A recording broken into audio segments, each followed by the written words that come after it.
Hi, and welcome to another episode of Red Dot Forum Camera Talk. I am your host, David Farkas, joined by Josh Lehrer. Hey, everybody. As always, we've got Jose Rivera producing the show. Hello, everyone. Hey. Special guest Adam in the studio, who's going to be very quiet like a mouse over there, sitting on his little kid chair. That's right. But he's here. But he's here. That's right. Not just in spirit, in real life. That's right. We've also got Kirsten Vignes in the chat, so give her a shout out if you can. And yeah, welcome back to another episode. It's been a couple weeks. Yeah, we tend to do a weird schedule in the fourth quarter. We have one more show left for the year, and then it's the holiday season, and we'll be back. So you get this weekend, you get next weekend, and that's it. And then you get more weekends after that. Somewhere. You have to just call us on the phone if you want to talk to us. That's right. That's right. The struggle. Today we are talking and continuing in that same theme that we've done already. Yes. 2 shows, right? So what are we talking about here? Yeah, so to quickly recap, we've done a lot of shows, and we've come a long way in the year and a half or so we've been doing these shows.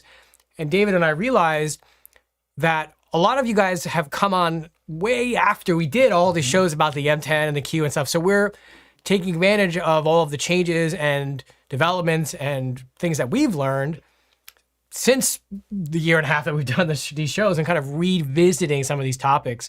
And today, I have like Sesame Street style. Today's number and letters. Today, lower down. There you go. I've had this for a while in the store, and I can't believe this is the first episode that I don't have a 2, but this is about the Q system. All about the Q. All about the Q. So where are we now at the end of, or near the end of 2021? I could hit somebody with this. I'm very impressed that you actually are holding it the correct way to read it. I practiced. Yeah, I was good, like, I'm gonna get it right. So yes, we're always getting things backwards. Give us aside. Today is all about the Q system. Yes. Not just the Q2, but where is the Q system as a whole? Where did we start? Where did we finish? Where are we now? Yeah, we got some good questions already. We're gonna get more. I see a lot of things happening in the chat here. But before we start, we should acknowledge was it last month already, the LHSA? It was 3 weeks ago. Yeah, so the annual meeting, Yep. the International Leica Society, LHSA annual meeting was in Seattle a few weeks ago. Unfortunately, David and I could not be there just because of the commitments that we had here in the shop, and David had to get to Scotland for the workshop. I did. But Juliana and Kirsten were there representing Leica Miami and Red Dot Forum Camera Talk and all that, and we heard through them. Yes. And a lot of positive feedback and a lot of good suggestions for future episodes. And we just want to thank the International Leica Society and all the members who have supported us, who have loaded us equipment, who have shopped with us, who've given us advice, who've been there with us for years. And And I'm looking forward to the spring shoot in Colorado Springs. So going to be there for that. And the next annual meeting is going to be held in Dublin, Ireland. Sweet. So kind of looking forward to that as well. And Peter and I are working on trying to put a workshop together around that as well. So Enzo's here under the table. What's he doing? hiding, sleeping. He's maybe I'll get it to come out at some point. I'm just giving him some suggestions. So anyway, thank you to the International Leica Society, as always, and we will hopefully just do a meeting in Miami. And we're here. We're there. We're gonna be there. That's all I'm saying. Maybe like in December sometime when it's The weather's nice. Yeah. everywhere else. Yep. Not October though, because that's hurricane season, so we don't want to do that. December. So anyway, why don't we do a quick recap of very quick recap of the Q system, where it started and where we're at now, and I'll let you take the ball on that. Well, we currently have 2 models in the lineup, so this makes it pretty simple, and it's the 3rd Q, although there was other special editions along the way and other versions, but basically, Leica created the Q system back in June of 2015, I believe, with the Q Type 116, which is right. I think it's one of those. Here. This one. There it is. Yeah, and it was this. which was kind of an immediate success, I would say, for Leica, and a surprise one at that, because I have it on very good authority that they only expected to sell 6,000 of these. That's all they budgeted for. That's all they were like, yeah, it's kind of a niche product and, it's kind of neat, but let's see what happens. And they ended up doing 10 times that on the first generation. So I think they really just struck this perfect balance of performance, size, features, and where it fits in with the rest of the system. So the Q116, basically where we got started, 24 megapixel sensor, roughly the same, we're going to say roughly the same as the SL Type 601, which came out in October of that same year of 2015. Got a great built-in electronic viewfinder, a 28-1.7 Sumalux lens, and all the good stuff. The original Q, which had a 4.5 year long lifespan, was hard to get from the day it came out until the day it was replaced. True. It's really a testament to just how good it is. How good it was. And I would say good it is. And still is, because still good. pre-owned Q Type 116s not only are very hard to find, but have been the same price for years. It's amazing. Talk about value retention. These have been great. There's really very little that you can't do. Somebody wants to go outside. Come here, buddy. He's like looking out the door. But I got a dog. I got a dog right here. Oh, there he is. Wait. Are we making a dog appearance? Oh, there's his little fluffy head. That's okay. There's too much stuff in the way. Anyway, so pre-owned Qs, they actually kind of went down a little bit, and then they've come up as the demand has increased because they're, again, super, super capable and super modern, even though it's now 6 years old. Yeah, but it's like a 3.6 megapixel EVF. It's the exact same lens, pretty much, that's on the Q2. So same optical performance, same size, and it's a great performing camera. It still shoots 10 frames a second, has no discernible lag. And we should talk a little bit about, because I want to, some of the chats in the last video we did, the forefather to the Q in the world of Leica, I would say, and we probably agree, would be the X1. Yeah. The X1 is a camera people often forget about because it came out at the same time the M9 did. Yeah. Which was obviously a much bigger game changer for Leica. Yeah, for sure. But Leica really started this large sensor, made in Germany, point-and-shoot camera, sort of fixed lens thing. High performance. With the X1. Now, the X1 is a little dated now, although ironically the performance is still very high. And then the X2. And the X2 and the X113 and all the variants and everything. And the X Vario, but that's sort of the spiritual successor of, anyway. We spun off at the CL and the Q. So think about that is how 12 years now? 12 years where Leica has been paving the way in these very unique segment, which other people have now kind of entered and snuck into. But it's been fascinating to watch the development of that system. It has. Anyway, so we had the Q, and then the Q at the tail end of its life was given a little bit of a refresh in the QP, which I will give to you. The QP, which was... we can show a close-up here, too. Which was a matte black finish, but also redesigned the power switch, which was one of the complaints that some users had with the original Q. It's nice and chunky here. And you got a nice leather strap and an extra battery, and these have become really, really, really, really hard to find, especially nice ones. Like this one. So if you've got a QP, don't get rid of it. Or do get rid of it and give it to me, because they've really, really become quite special. They sell for considerably more than Qs, justifiably so, because they're beautiful and they're magical. Yeah. And there was a fair amount of special edition original Qs over the years, right? Yeah, we had the khaki Q, and we had the snow Q, and we had... the red Q, which was out west. Think of more. It was probably there was a Safari. It was the khaki Q. The khaki Q, yeah. So we had a couple, and they've all kind of disappeared. We really don't see them very often here at all. And they did some stuff overseas, like all kinds of wacky stuff. But everything that they did sold out and pretty much has vanished. So we don't really see them that often. Right. Given how rare regular Qs are, that's not a huge surprise to me. So anyway, so then of course the Q being as significant as it was, naturally its successor had a lot to live up to. Yeah, and I remember the Q2 launch and the lead up to it and the hype. Holy cow! Yeah. And the momentum has been going still. Yeah, it's amazing. And the Q2 incorporated It's more changes than neither of us can list, but you want to highlight a couple of them? Sure. If you remember, because it's been a couple of years. Yeah, I mean, Q2's right here. hasn't been that long. I mean, in dog years, maybe. Yeah. Yeah, this is the Q2. Get a close up there. There we go. There we go. It looks a lot like the original Q, although a big change is the interface here going to the 3 buttons rather than, I'll show the original as well. You can see how worn out these cameras are because these are our cameras that we use. There we go. So, These aren't, so you can see the biggest changes is on the back there in terms of the 5-button interface here on the original Q, and then going to the 3-button interface on the Q2. Also, maybe you can see it, but take a look at those EVF. I keep making it more odd. Okay, the EVF, and you can actually see the opening for the viewfinder there is actually much larger. The Q2 viewfinder was improved pretty dramatically in terms of viewability. Is that even a word? Yeah. Yep. Overall usability dramatically improved. Yeah. Carry on. Refresh rate, Yeah. brightness, color accuracy. Yeah, all better on this EVF.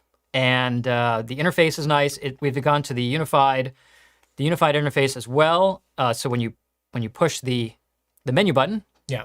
you'll be greeted with this quick menu, which is the same that you'd find on the SL2 and the SL2S. And that was a firmware change. That was. In 2.0. Yep. One of the interesting things about both the original Q and the Q2 is much with their other systems, but how many major improvements that Leica has done via firmware. Mm-hmm.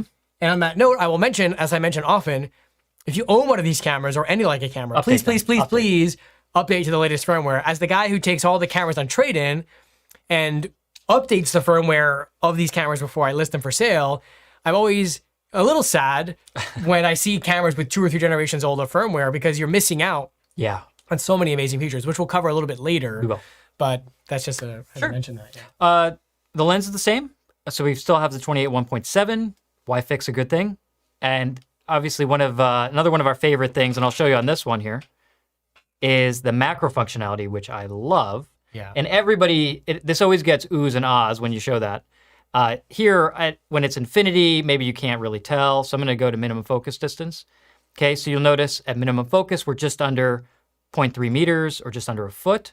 And when we slide this into macro, you'll see it jumps down to 0.17 meters or less than 6 inches. So this is pretty cool, and it really increases the flexibility of the Q2 and the original Q as well beyond just a normal 28, because you can use this and create images that you wouldn't even expect coming from a 28. Yeah. So that's pretty neat. And then I think the biggest change is what's on the inside, which is the jump from the 24 megapixel CMOS sensor in the original Q to the 47 megapixel CMOS sensor in the Q2 that then, because this was launched and then a few months later, it showed up in the SL2. SL2. There we go. Very much like the Q and the SL601 shared a similar sensor architecture. And this was the same. So this was the same, yeah. the Q2 was an interesting launch and remains interesting because if you looked at the original Q, it would have been hard for me to say how many things you could improve. Right. And you would say also you don't want a dramatic redesign. Right. Because it works so well. So Leica did that. They designed it. They redesigned what had to be redesigned. Mm-hmm. They integrated it more tightly into the product lineup with the same sort of menu interface and kept the form factor and the lens and all the things that we liked. And yet significantly upgraded the battery. Yes. So that's been a big change. Yes, so takes an SL2 battery. Yep. So we used to have the BP DC12, which is the same battery that's in the CL as well. And the Velux 5. And the Velux 5. Yep. And they went to the... whatever this one is, SEL 5? We'll call it that. Yeah. I think so. Yeah. The SL2 battery. So now... And it's a lot easier to change without the card door, without the little door. Yes. If you have an SL2 or an SL601 or an SL2S... I feel like we got to get a close-up on that. You have the same battery now in the Q2, which is pretty convenient. Yeah, I'm glad they didn't go to something totally different. So for those who have never used this before and they try to pull this out, that doesn't work really well. The idea is that it doesn't drop on the ground, so you just have to give it a little tap, and then it slides out, and you can change the battery right there in the field, very simply, and it's gasketed all the way around, because another big advantage of the Q2 from the original Q is this is weather sealed. This is IP54 weather sealed rating for dust and splashes, versus the original Q, which didn't really have any kind of weather sealing rating. Correct. So that makes a big difference, even in just normal day-to-day shooting, to keep the camera free of dust and moisture and be able to use it in the rain and whatever. So yeah, it's much like the original Q. The Q2 has been quite difficult to get. I think we have some in stock right now. That could change tomorrow. I mean, it really, and it's not because they're not making a lot. I mean, they're pumping them out. They just go. sell. And I get it. It's a lot of camera for the money. It is. And they hold their value, and they're super usable, and anybody. Well, let's think about it this way. Yeah. You have, I'm just talking out loud here, okay? Uh-huh. I don't think you brought an M adapter, did you? No, I don't need. There probably is one on the table. But let's just say, okay, this has a bracket on it. So this is an SL2. These share the same sensor. The same sensor architecture, not identical. Roughly, right. It's roughly the same I sensor. just think people are getting like, well, wait a minute, like, you know. It's not exactly the same, Yes. but it's the same underlying silicon Yes, there you with go. different micro lens structure. Yeah. So how much does one of these cost? 68.95. Okay. Like that? Yeah. And let's pair that with a 2814 Sumalux. Which is 7,300, something like that. I don't even know. So what does that come to? About 15? 14 grand. There you go. Yeah. Or Plus the M adapter, so 14 and change. let's just round it up to 15. Okay, 15,000. Okay. All right. How much is a Q2? 5,700. And why do you think it's a good value? Well, because you could take the other $9,000 and go buy an M10 and a used Yeah. 51.4. It's pretty insane. Yeah. So what you're getting in this camera, we used to say for years, it's like, well, you're paying for the lens and getting the camera for free. Yeah. I mean, or you're paying for the camera and getting the lens for free. Whichever way you look at it, you're getting these kind of components, this level of quality Yeah. in this size and cost camera. Throwing that 28 Throwing them 28 around. bucks around. Throwing them around. I'm just gonna put this back on the camera so it's safe. Yeah. So okay, but we have one last thing to talk about in the timeline, which is right here. So after the Q2, we saw something that was shocking. This was shocking. Wait, okay, we did not see this coming. We had at no all. idea. We were Blindsided? Yes. Surprised? Yes. Surprise is nice, isn't it? Yeah. Sometimes good surprises. Yeah. Good surprises. Everyone wants to know, like, what's coming? What's coming? Sometimes it's really nice to be like, no, they didn't. Yeah. That's incredible. Yeah. I wouldn't have expected that. Yeah. So we have, for the first time ever, a Q monochrome. This is the Q2 monochrome right here. And it's finished in a nice, attractive matte black.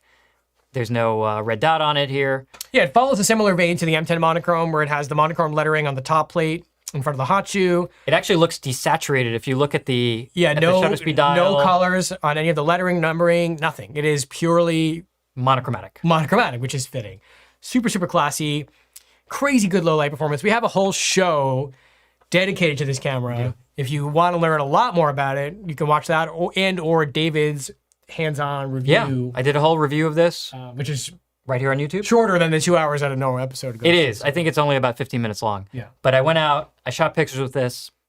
We'll get to the bottom line here is this camera is exceptionally good up to 25,000 ISO. Yeah. I mean, it's ridiculous. And the fact that you can just go out and shoot this level of quality, at low ISO, it's like a view camera. So to that end, this is actually my Q2 monochrome. What happened to that? We're not going to talk about that yet. We'll talk about that later in the show. So I have been taking this actually as a separate body to complement. This is my SL2. That's why it has the bracket and the little ears on it for the straps. So that I take my SL2 and I have this always on one side with the SL2 on the other side. And this has come along in my last 3 landscape trips. So first to Iceland, then to Colorado, and then most recently I was in Scotland just less than a week ago. And it's been incredible. And people say, the first reaction is, why are you using that if you're carrying an SL2 and you could just convert the files to black and white? And the answer is, it's a completely different image look and completely different level of image quality as well. So it has remained in the bag. This is kind of a permanent fixture in my camera bag now, and I love it. It got a little bit... which you'll get into later, apparently. Yeah, we'll get into that story a little later. But I think why it looks like that now. what David's getting at here is the the Q2 Monochrome specifically Yes. makes a phenomenal companion to the SL2. Or the SL2. I can hear myself. I have a terrible allergy, so I'm so sorry. I'm not sick, thankfully. Just we had a major weather change in the last week, and I'm dying over here. But anyway, the Q2 pairs really well with the SL2 and the SL2S. Forget about the fact that it's the same battery, the same charger. That's just very from convenient. a complementary standpoint of, like David is saying, having these phenomenal, no performance compromise black and white files to go along with the color files from your SL2 or SL2S, or even your SL601. Yeah, for sure. Like- or your M10R. Yeah, actually, any color, any I would say like high end color, like so an M10R, anything full frame, is going to be very well complemented by the Q2 Monochrome, and it's so small. And It's like carrying nothing around. yeah, it's so non offensive that you can do it. You can stick it in a shoulder bag or a fanny pack or whatever, and it doesn't get in your way. It's kind of, and I know people have actually asked about this elsewhere. I think we have a question about this. Yeah. But basically, they're saying, what a 28 Sumalux SL yeah, versus a Q2 Monochrome with a 28 or a Q2 with a 28. And, because we're looking at the same underlying sensor architecture that's in the SL2, and we're getting this similar image quality, not quite to the level of the 28 Cron, to be fair. yeah, Almost as good, but not quite there. This takes up about the same amount of space in the bag. In my camera bag, I could either fit this lens or I could fit this camera. yeah. And I think there's advantages to both of those approaches. But the Q2 Monochrome, at least for me, is offering something completely different than what I'm getting with the SL2. Yeah, which is nice. It's so different in terms of performance and form factor, but not unfamiliar in terms of usability. Menu interface is very similar. You can balance between the two cameras without really having to like reconfigure your brain because it's the same button interface and the same menu interface, which I think is one of the most underappreciated aspects of the current Leica product portfolio, in my opinion. It's all the cross-pollination. M10, SL2, Q2, CL, all those cameras Yeah. really function the same way. They do. So if you figure out how to use one, you can really navigate the menu of any of them. The unified interface Yeah. ecosystem. It's pretty awesome, actually. Like it's kind of like Apple does that with iPhone, iPad. Like it's all the same. Well, anyway, so that is kind of a recap of where we are now. Obviously, we've had special editions and all kinds of offshoots, but this is like the core upgrades since 2015. So it's been 6 years, hundreds of thousands of cameras, variants, firmware updates, accessories, everything. And it's been awesome. And we've both shot quite a bit with it. We've used it for different things. And we have grown, I think, to really appreciate how easy it is to dismiss a Q camera at first because it looks like a point and shoot. It looks like a toy. And be like, wait. This is a point and shoot that gives me the same performance that my Pro Body SL2 gets. Correct. Like that's Yeah. crazy. It's crazy. And offers the image quality commensurate to the best of the M lenses. It's like, Yeah. it's so good. It really is impressive. And again, I'm never surprised when these cameras are hard to get because I totally get it. I totally get it. And I'll tell you something else. I was thinking about this and someone had asked me recently, what Leica product was the one that was traded in but then rebought the most? Yeah. In terms of where somebody traded it and then like regretted 6 months it, yeah. later it was like bought another one? Q2. Yeah. Like first not even a close competitor. And I know for a fact that was exactly the same thing with the original Q. Yeah, but even more So many so with the people like Q2. it, yeah. People will trade it for whatever reason, which And is miss it, fine. and miss it. 6 months later, they pick up another one. It's really kind of, I mean, I want to say it's kind of amusing. I feel bad. Like, it's like, well, you had it. Which is why I would say, if you do have a Q2 and you do sell it or trade it, you should keep all the accessories. Like all the extra stuff. If you have any extra stuff like a grip or on to it. stuff we'll talk about, hold on to it. Because if you decide you want another one in 6 months, great, you'll still have all the stuff. If you don't, you can always sell that stuff separately. It's not a big deal. So top Nice. tip. Top tip. And Jim, if you're watching, you know that I did that for you and you were grateful. So this is someone who I know did that. So we should probably get to some questions. Yeah, I'm just going to take a quick look through the chat. Why don't you poke through the chat and I'll have Jose ask me some of the questions Let's do we've it. had. And if you see anything good in there, just stop me and pick it up. Will do. I'm going to have a little bit of hydration while Jose asks me a question. Sure. Let's get the first question started. All right. Do it. What would you say is the biggest difference between the Q2 and the 28mm Sumalux M? That's interesting. Well, the difference is that you can choose what camera the 28 Sumalux M goes on. That's one. That's what it comes down to. I think performance-wise, the Sumalux M lens is a little bit better, but not much. But it definitely has a softer bokeh and a faster focus fall off, and a more M-like bokeh, meaning it's like less defined shapes. I haven't really put them side by side as much as you might think because the mindset that I have when I use either one is so different. I mean, the only thing they have in common is the focal length. Right. But I'm not. But you're missing an important point. Yes, all those things are going for the M Sumalux, Well, you don't get macro, but you don't get macro. and you don't get autofocus, Right. and you don't get optical lens-based stabilization either. That's correct. So, but again, that's a mindset thing, right? Because I'm not in the same, the mindset that I use when I go out with an M10R or M10 monochrome at a 28 lux for like some serious, super intense photography is very different than the mindset I generally have if I go out with a Q2. Right. I'm not saying it's always different, but generally it's pretty different. I would say you probably agree with me. I feel extremely carefree when I'm shooting with the Q2 or the Q2 monochrome. It's a great camera to take on a hike. It's a great camera, like I did in Scotland, to climb a mountain with, because you're not bogged down with all of the other stuff. You're also not afraid of the elements. It's just, it's a nice camera, and we can also talk about the durability of it. I put that one to the test. We'll get there. But I do think that it's a different mentality. With M, I feel like it's much more, and I know people are gonna lambaste me when I say this out loud, but do it. I've talked about this before about picture taking versus picture making, and that's not to say that you can't make excellent pictures with the Q2. You can, and I do, and everyone else does, but it's a much simpler. I don't have to give 110% of my attention to it. I can just literally pick it up, focus, compose, shoot, done. And I'm like, okay, and keep going. I feel with the M, you really have to be in the mindset where you're going to be composing and photographing and focusing and getting in that M groove, which is great to be in. That's something that we love about the M experience is that it does, really change your mindset when you're walking around and you're looking for photographs. I feel with the Q, again, a little more carefree. We got live view on the back, so you can either be up to your eye.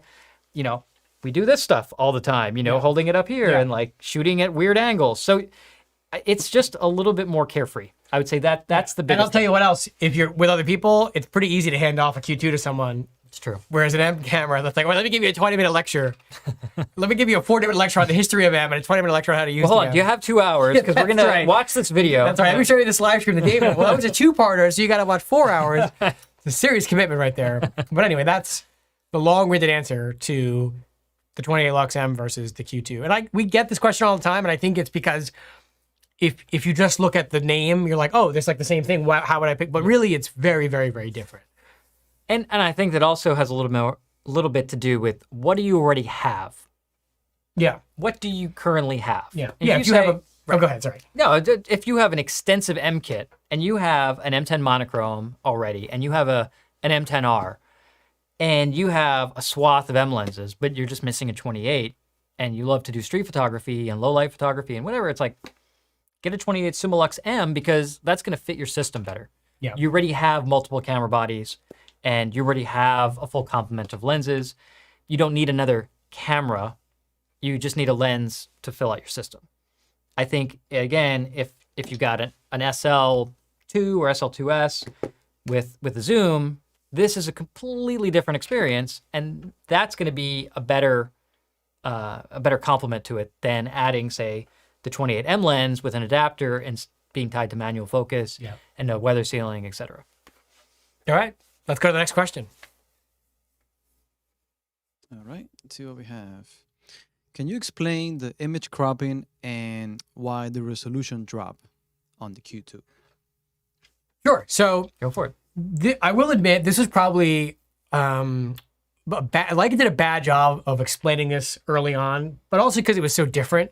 The Q2 has the Q, and now the Q2 and the Q2 monochrome have these simulated zoom modes, if you will, where effectively you get frame lines like you get on an M, that show you what field of view you'd be seeing if you shot that same picture with a 35, a 50, and on the Q2 specifically a 75. And it's a little confusing because it's not shooting, it's not zooming, it's not giving you the optical effect of one of those lenses. It's simply just cropping the image down to I can show the that. field of view from that focal length. That's it. So it's not really something that I use very much because I'll just crop later if I want. Or if I go ahead of time and I know that I'm going to need something longer, I'll bring the Q2 and then another camera with a longer lens. I guess it could be handy if you need to get an idea of what it would look like when if you're gonna have to crop it later anyway. Sure. Okay, fine. Put it in 75. I mean, I've done that. Yeah. Here, why don't I show what those modes yeah, are yeah. while you're talking? He'll do the close up here, and I'll kind of narrate. So you've Okay, got so that's full frame in macro mode. Yeah. But that's irrelevant for the framing. So what This you're is looking the at. monochrome? Yeah. This is, yeah, full frame. Okay, that's your 35 frame line. And you can see in the bottom right corner it says 35. Press it again, we get 50. Press it again, we get 75. So again, it's not the same as if you shot with that lens because you don't actually get the way that lens renders. All you're getting is a image shot at 28 and cropped to a 75. You can do the same thing in post-production, except you can have much more control over the cropping. Right, and if I shoot it, you'll see what happens. Well, there's no. There's no I- that one camera. I forgot to put one the camera, yeah. I think all the other ones have it in there. So it is effectively a digital zoom. I'll do it on mine. It's like a stepped digital zoom, right? Instead of having just an infinite variability, it's a digital zoom that has hard stops and cute little frame lines. Look, it's cool. I just don't use it that much. Because when I pick up a Okay, here we go. Q, We'll try that one more time with my camera. okay, when I pick up a Q, I'm thinking I'm shooting with a 28. All right, let's see this. Okay, and well, I don't have auto review You on, can put on playback. There we go. but if I put playback, I'm You moving. shot DNG only. That's why. I did, yeah. You So have to shoot JPEG for it to actually give you the cropped playback. But but that crop will come into Lightroom with the metadata pre-cropped. yeah, So you'll see the cropped image, and then if you go to the crop tool, it will show you basically the full image with the crop marks on it. So you can readjust it after the fact. Yeah. So even if you do use the crop mode, you're not tied to it forever. You're not losing the outer pixels of that. But yeah, I mean, why are you losing resolution? Well, math, because you're using less of the sensor. yeah. Now, did you already say on the Q, original Q, you got down to some pretty low numbers? in terms of Yeah, resolution. at 50, you were at like 10 or 12 megs. I forget. Seven? Was it 7? It was very low. Not really usable for anything beyond very small prints. But again, But the 47 made a big difference. yeah, but for me, if I'm gonna do any kind of cropping, it's gonna be in post-production. It's generally not gonna be in camera. It's just one more thing to get in my way from picture taking. But again, it's cool. Next question. All right.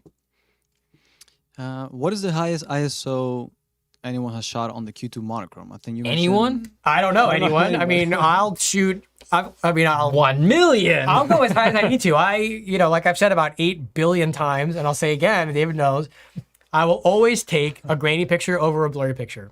That's the end of it. Because if I have to go to ISO 50,000 in a situation where I want to make a picture, right? Obviously, I could just not make the picture. But if I'm in a situation where I want to make the picture, and the only way that I can get an exposure or a shutter speed, fast enough so that the picture is adequately sharp, maybe the subject is moving, whatever, I will go to whatever ISO I have to go to. Because if I'm like, oh, let me back off on the ISO because I don't want it to be too grainy, and my shutter speed's too slow and my subject is blurry, that's way, way, way worse, in my opinion, than a nice, sharp subject that has grain over it. I've always said that, and I will die by that. So He I don't know. He really will. I'll go to ISO 50,000 if I have to. I guess I'm just not shooting in that low of a lighting situation that often where I think about it. I mean, it's rare for me. So I I'm do asleep when it's that So I dark. do have some high ISO examples. Okay. Can you pick one? Can you pick one? Well, how high do we want to go? 50,000. I'm gonna show 25,000, which is where I think the sweet spot is. All right, open it up.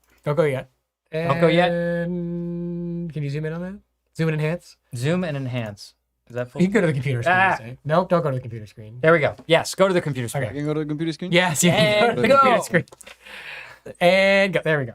Okay, so that is ISO 25,000 on the Q2 monochrome. Handheld at night. Is there anything wrong with that? I'm looking here at full resolution on my 4K display. You guys are looking at close to 4K display right now because we broadcast in 4K. Do you see any of that supposed noise, Josh? Looks pretty good to me. Looks pretty good to me too. I mean, to each his own, I guess, but I have no issues with that. yeah.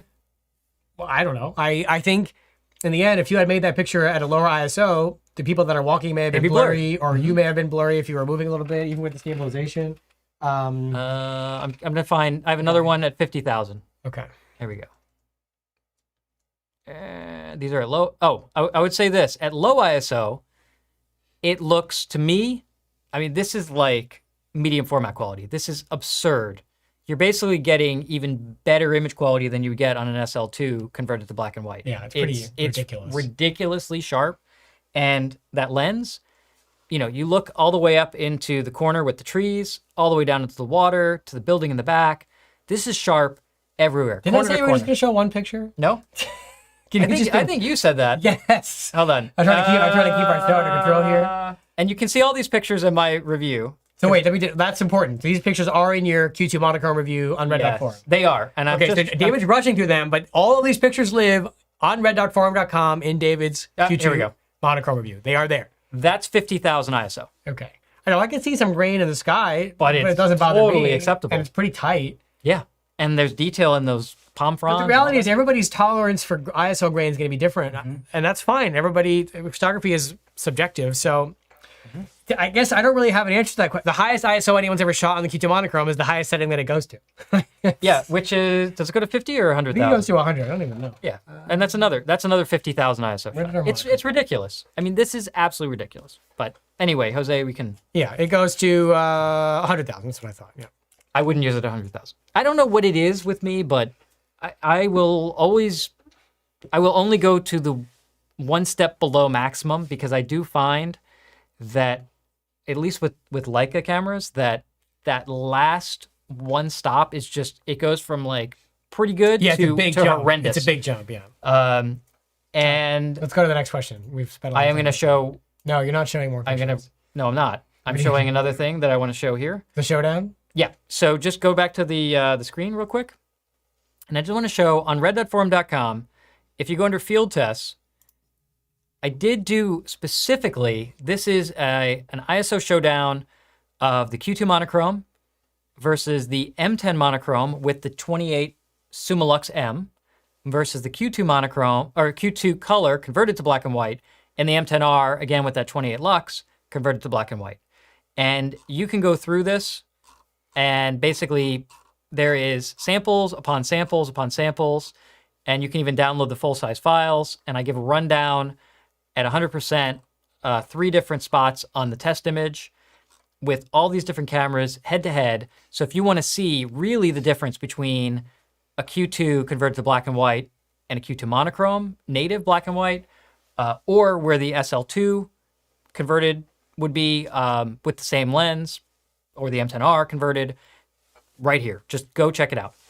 Yeah. Sweet. All right. Very nice. Get back to us, Jose, and let's go to the next question. All right.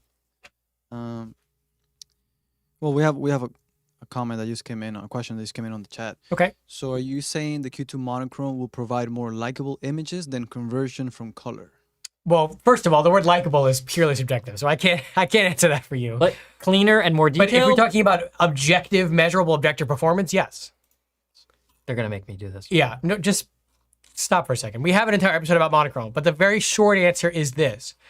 A file that is shot in monochromatic, meaning a single channel file, will always be a higher level of image quality than a file shot in color, meaning 3 channels, converted to black and white. That's it.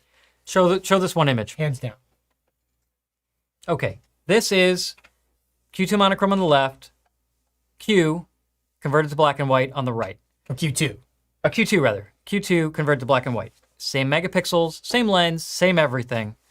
And I think this is pretty obvious when you look at this, just how clean the image is from the Q2 Monochrome versus, I mean, what would be certainly acceptable, but not near as high quality as that. So which would you like better? Well, I would like the one on the left. Yeah, me too.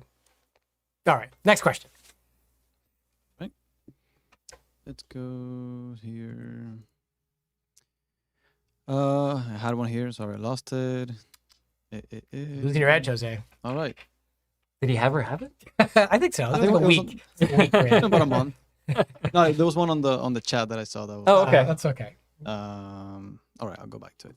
It's all right. Just find one on The, the list. all right. Do accessories that work with the Q2 fit the Q2 monochrome? Yes. The Q2 and the Q2 monochrome have the exact same body. So even though the finish is different, the body, battery, everything is the same. Half cases, straps, batteries, caps, all the stuff exactly the same. It's great. Between the two cameras, which is super convenient for sure. Easy question. I like it. All right. Okay, so we just got a question about comparing the monochrome cameras to the SO2S in high ISO. What do you think would be? Are they equal? Are they? Well, you're going to have to wait for the ISO Showdown 2022, I guess. Yeah, we haven't done that one yet. No, haven't done SL2S that came out after we did all did. that stuff. It I did. would say, from my experience anyway, M10 monochrome remains the high ISO king, even with the SL2S. SL2S is very close, but the difference in resolution makes it harder to compare because if you res down, meaning if you take a 40 megapixel M10 monochrome file and you down resolution it, you down res it, Yeah. I can't think of words here, to 24 megapixels, Yep. it's going to look even cleaner than it does at 41. So Because it eliminates a lot of that noise structure. yeah, so that would be the way that test would have to be conducted, and it makes things a lot more complicated. It usually does. But the SL2S, in terms of color, is definitely my favorite low light camera right now. That camera is a beast. Because even if the M10R probably has a slight edge, the SL2S's stabilization offsets The that. difference, yeah. I'm factoring out moving subjects. The SL2S's stabilization is Yeah. the bee's knees, if you will. The dog's bollocks. Yes. Next question.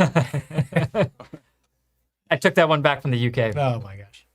It's my UK friends. All right. Do you see many Q2 monochrome users transition into the M10 monochrome? Yeah, we do. Some, I do. We do see some people trading in their Q2 monos to get M10 monochromes. I think if you've never shot with a monochrome camera and you get a taste of it with the Q2 monochrome, yeah, and you like it, you want more, especially if you're an M shooter already. Yeah. And I think some of that as well is if you're looking for 50, 75, 90, or 21 or 16, you're looking for much more variation in focal length. I think that's where people are going to get out of a Q and into an M. Is really, I think either for that very conscious M shooting experience or for the lenses, I don't think as much for image quality because we're not.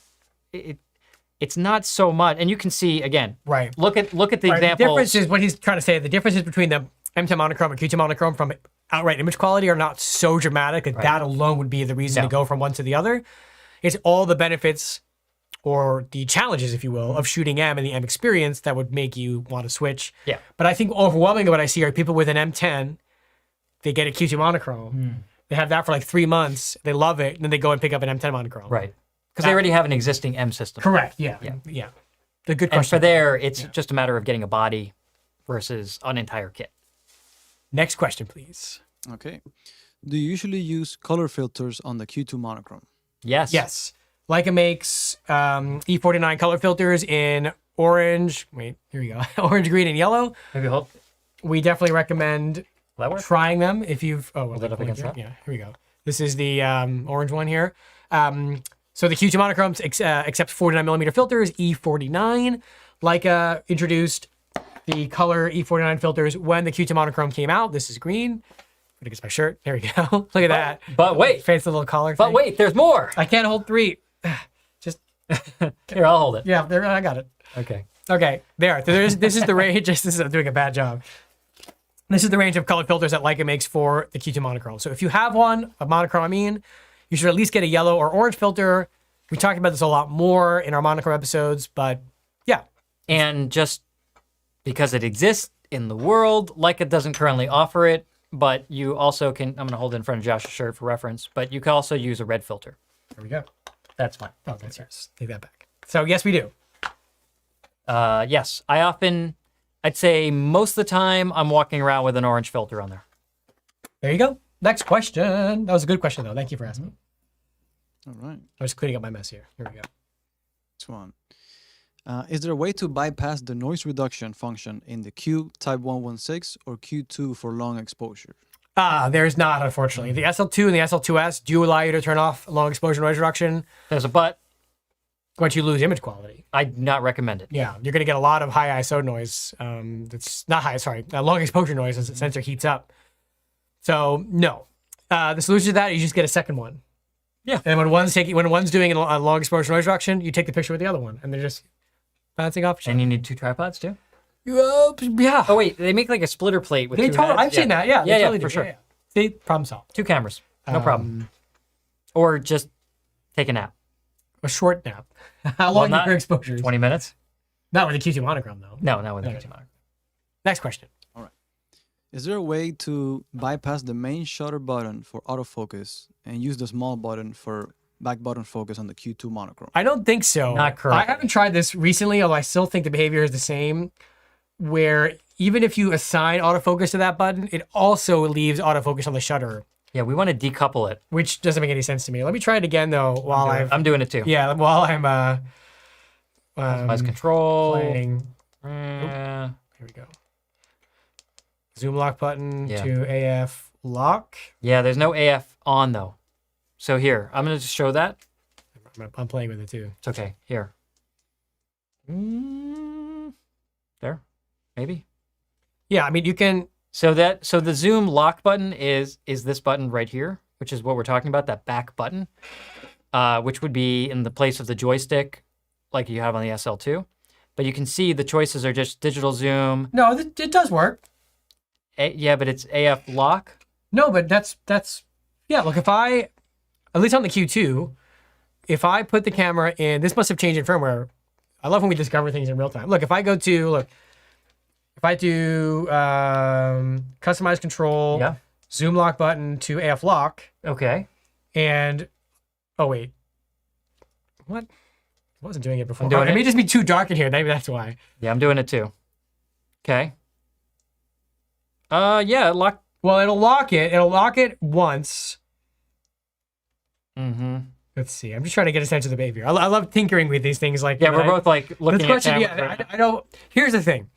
David and I are huge practitioners of back button autofocus on the SL2 and the S cameras. You know what? Because there's a button that's worthy of it. This little tiny little nubby You know what? button. It worked. It worked. Well, it kind of works. No. It works completely. Okay. So it's mislabeled. As far as I'm concerned, it's mislabeled. It should say AF on plus lock, because what it's doing, actually, this is fantastic, and I wish I knew this a week ago. If you focus with the back button, it turns green, and I didn't have to keep holding it in. Okay. It's still showing as green. Okay. And when I half press the shutter, even with different points of focus, it's exposure previewing, but it's not refocusing. The thing is, then you have to press that button twice because you have to then unlock the autofocus and reactivate it. But if you're, let's say you're on a tripod and you're shooting a continuous series of images where you don't want the camera to refocus every time, you can just so it focus does once. kind of. It's not as elegant as it is on the SL2, and because this button is not nearly as nice, it's not an ideal solution, but it does work. Well, actually, once I triggered the shutter, the autofocus lock went away. So I'd have to reactivate. You have to do it every time. It's not as elegant, but it is possible to some So degree. yes, you can back button autofocus a Q2 or a Q2 monochrome with the latest firmware version. Yeah, not the best integration. It could be better. Maybe we'll see that in firmware. I just don't know if Leica expects people to use that little button that way because it's like a tiny little dude. But there you go. Next question, please. All right. So we have Robert saying, I already have the Q and trying to decide if it's worth upgrading to the Q2. Main concerns, image rendering differences, and the Q2's huge file sizes. I mean, the Q is no slouch, but the Q2's better viewfinder, better low light performance, better operation, better interface, more customizability, weather sealing. It's compelling. I mean, the difference, I mean, in my mind, there's no reason to have an original Q notwithstanding budget, which everybody has a budget. I get that. But I'm saying factoring that out, the Q2 in my mind is superior. Is it worth the upgrade? Because it's probably like, if you resold your Q, I mean, it's probably close to $3,000, maybe a little bit less. I mean, you have to decide if the features that you gain on the Q2 are worth it. Some people shoot in very rough environments like David. So having that weather sealing is really valuable. It is. It is. Although I don't know. This one's up, maybe a toss-up. I would say when you mentioned low light performance and resampling notwithstanding, I don't know. I kind of got a feel that the original Q was maybe if we rule out resolution only, I felt the original Q was maybe just a hair better than the Q2, but then factoring in the larger file size and reducing it probably is on par or a little better. So it sort of depends how you use I your haven't had images. any concerns with that, but I would say the larger file size is valid if you don't have a computer that's up to snuff. That's a lot easier these days. You can But, get a MacBook Air with an M1 and it's like Don't let flies. computer hardware hold you back from improving your photography. So I would say I think it's worth the upgrade just from the viewfinder experience alone.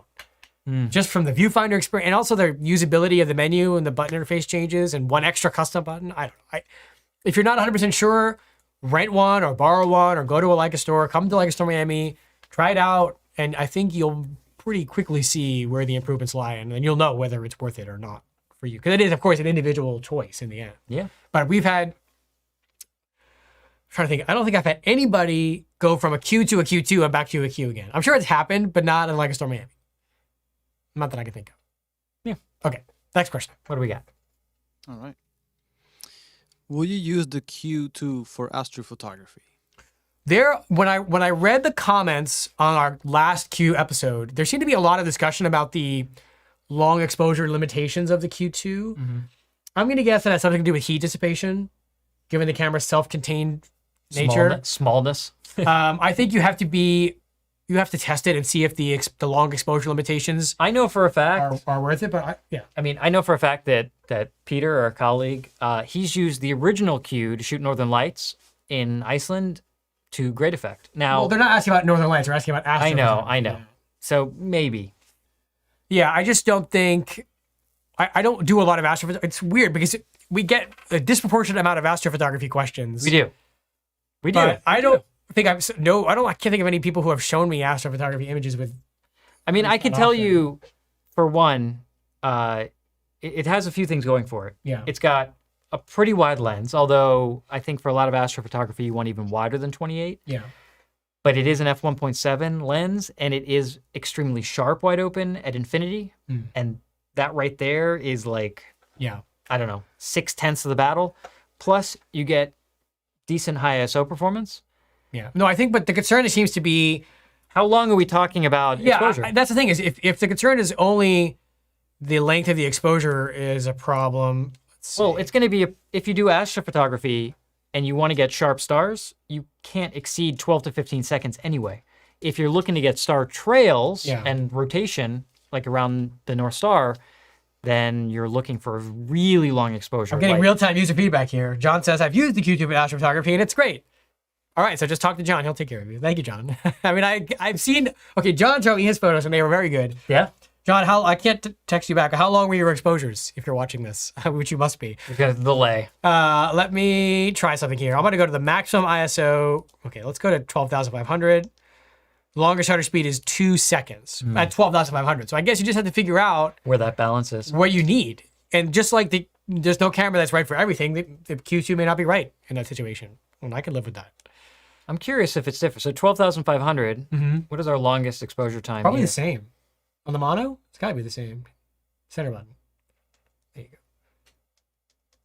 No. Are you on 1 plus? There you go. 2.5. It goes 4 seconds actually at 12.5. Really? Wait, so you're at 12.5. This is interesting. This is interesting. All right, let me do the same.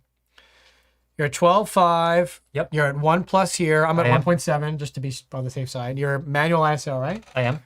And you can go to 4 seconds. so there you go. Q2 monochrome to double the exposure. Although it's not really double, but Ooh, but it's like, it sounds like it's like a warning light right now. it's very bad. It's very bad. So Self-destruct. I don't know. We don't know if Leica plans on doing anything different. The M10R goes way longer. The SL2S goes way longer. Yeah. John SL2 says 15 to 20 seconds. What, at 3,200? How long was he sent me a picture Oh. of the Milky Way. Ooh, pretty. Can I show this? Is there a way that I can like? I mean, you could turn it and Jose can get a close up on That it? seems like it would be. Absurd? How else can I share this? You can. Okay, let's do this. This is cool.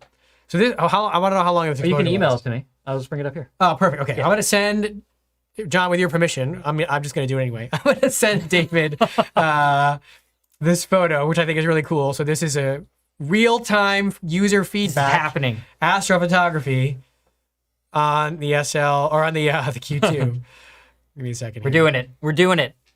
It's an HEIC file. Hopefully you can see it. Oh, what now? Oh, what is it? Oh, you know, an iPhone image. Oh, that's not going to work well. Well, we'll find out. We are about to find out. It's very exciting. The anticipation is killing me. Here's my public service announcement for the day. Please save your phone pictures in JPEG. Oh my not goodness, yeah. Well, not Apple doesn't like it when you do that. so- HEIC. All right, let's see. It's right there. Where? Right there. Oh. I sent it from info. Okay. Oh. You should be able to get. Oh. God, you people in your iPhone. I Oh know. my goodness. So it's on the computer. Yeah, that's not going to work. Just do Google a quick HEIC to JPEG conversion. No, we're not doing this. Oh, then just show my phone. Let's just show the phone. Okay. I love it. We're so professional.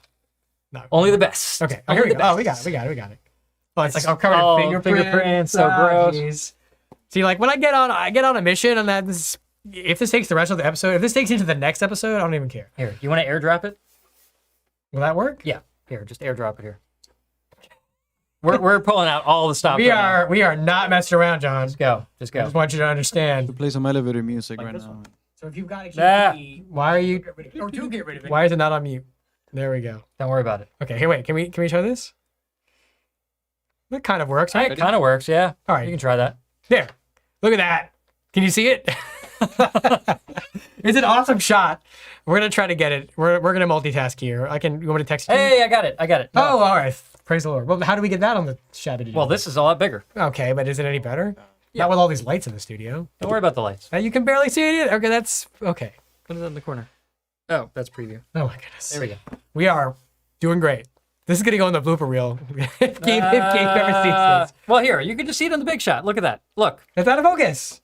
No, the big shot. Oh, okay. Anyway, Looks great. oh my goodness. To come full circle, you can do astrophotography with the Q2, knowing its limitations. Next question. Oh, there please. we go. Jose actually has it up now. This is like, It's out of focus, bro.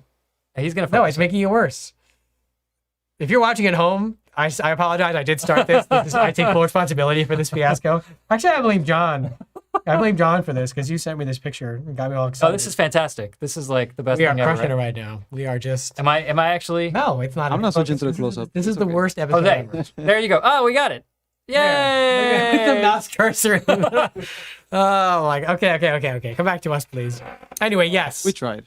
Can we please get out of this hole that we're in and go to the next question? Oh, please Thank save you. us. Just anything. That's anything. right. Right now. Anything. Ask us anything. Yes. Ask us anything? Yeah. Oh, don't say that. We're not there yet. What do we got? Kirsten's harassing me. She does that. What does she want to know? Oh, we got to show the good stuff. Okay, let's take a break for a second. Well, not a break, but Oh, yeah. It's 9 top of the hour. o'clock. Top of the hour. so if you are familiar with what we do, we have our in-house cool accessories apparel brand called Red Dot Layer. Swag. And Kirsten, who's really has ownership of that brand in terms of the design and production of all these items, has come out with 3 really, really cool new things. And it definitely is worth taking a second to look at them because we love this stuff. It's my entire wardrobe is all Red Dot Wear. Hold on. Jose, pull It's, up your camera.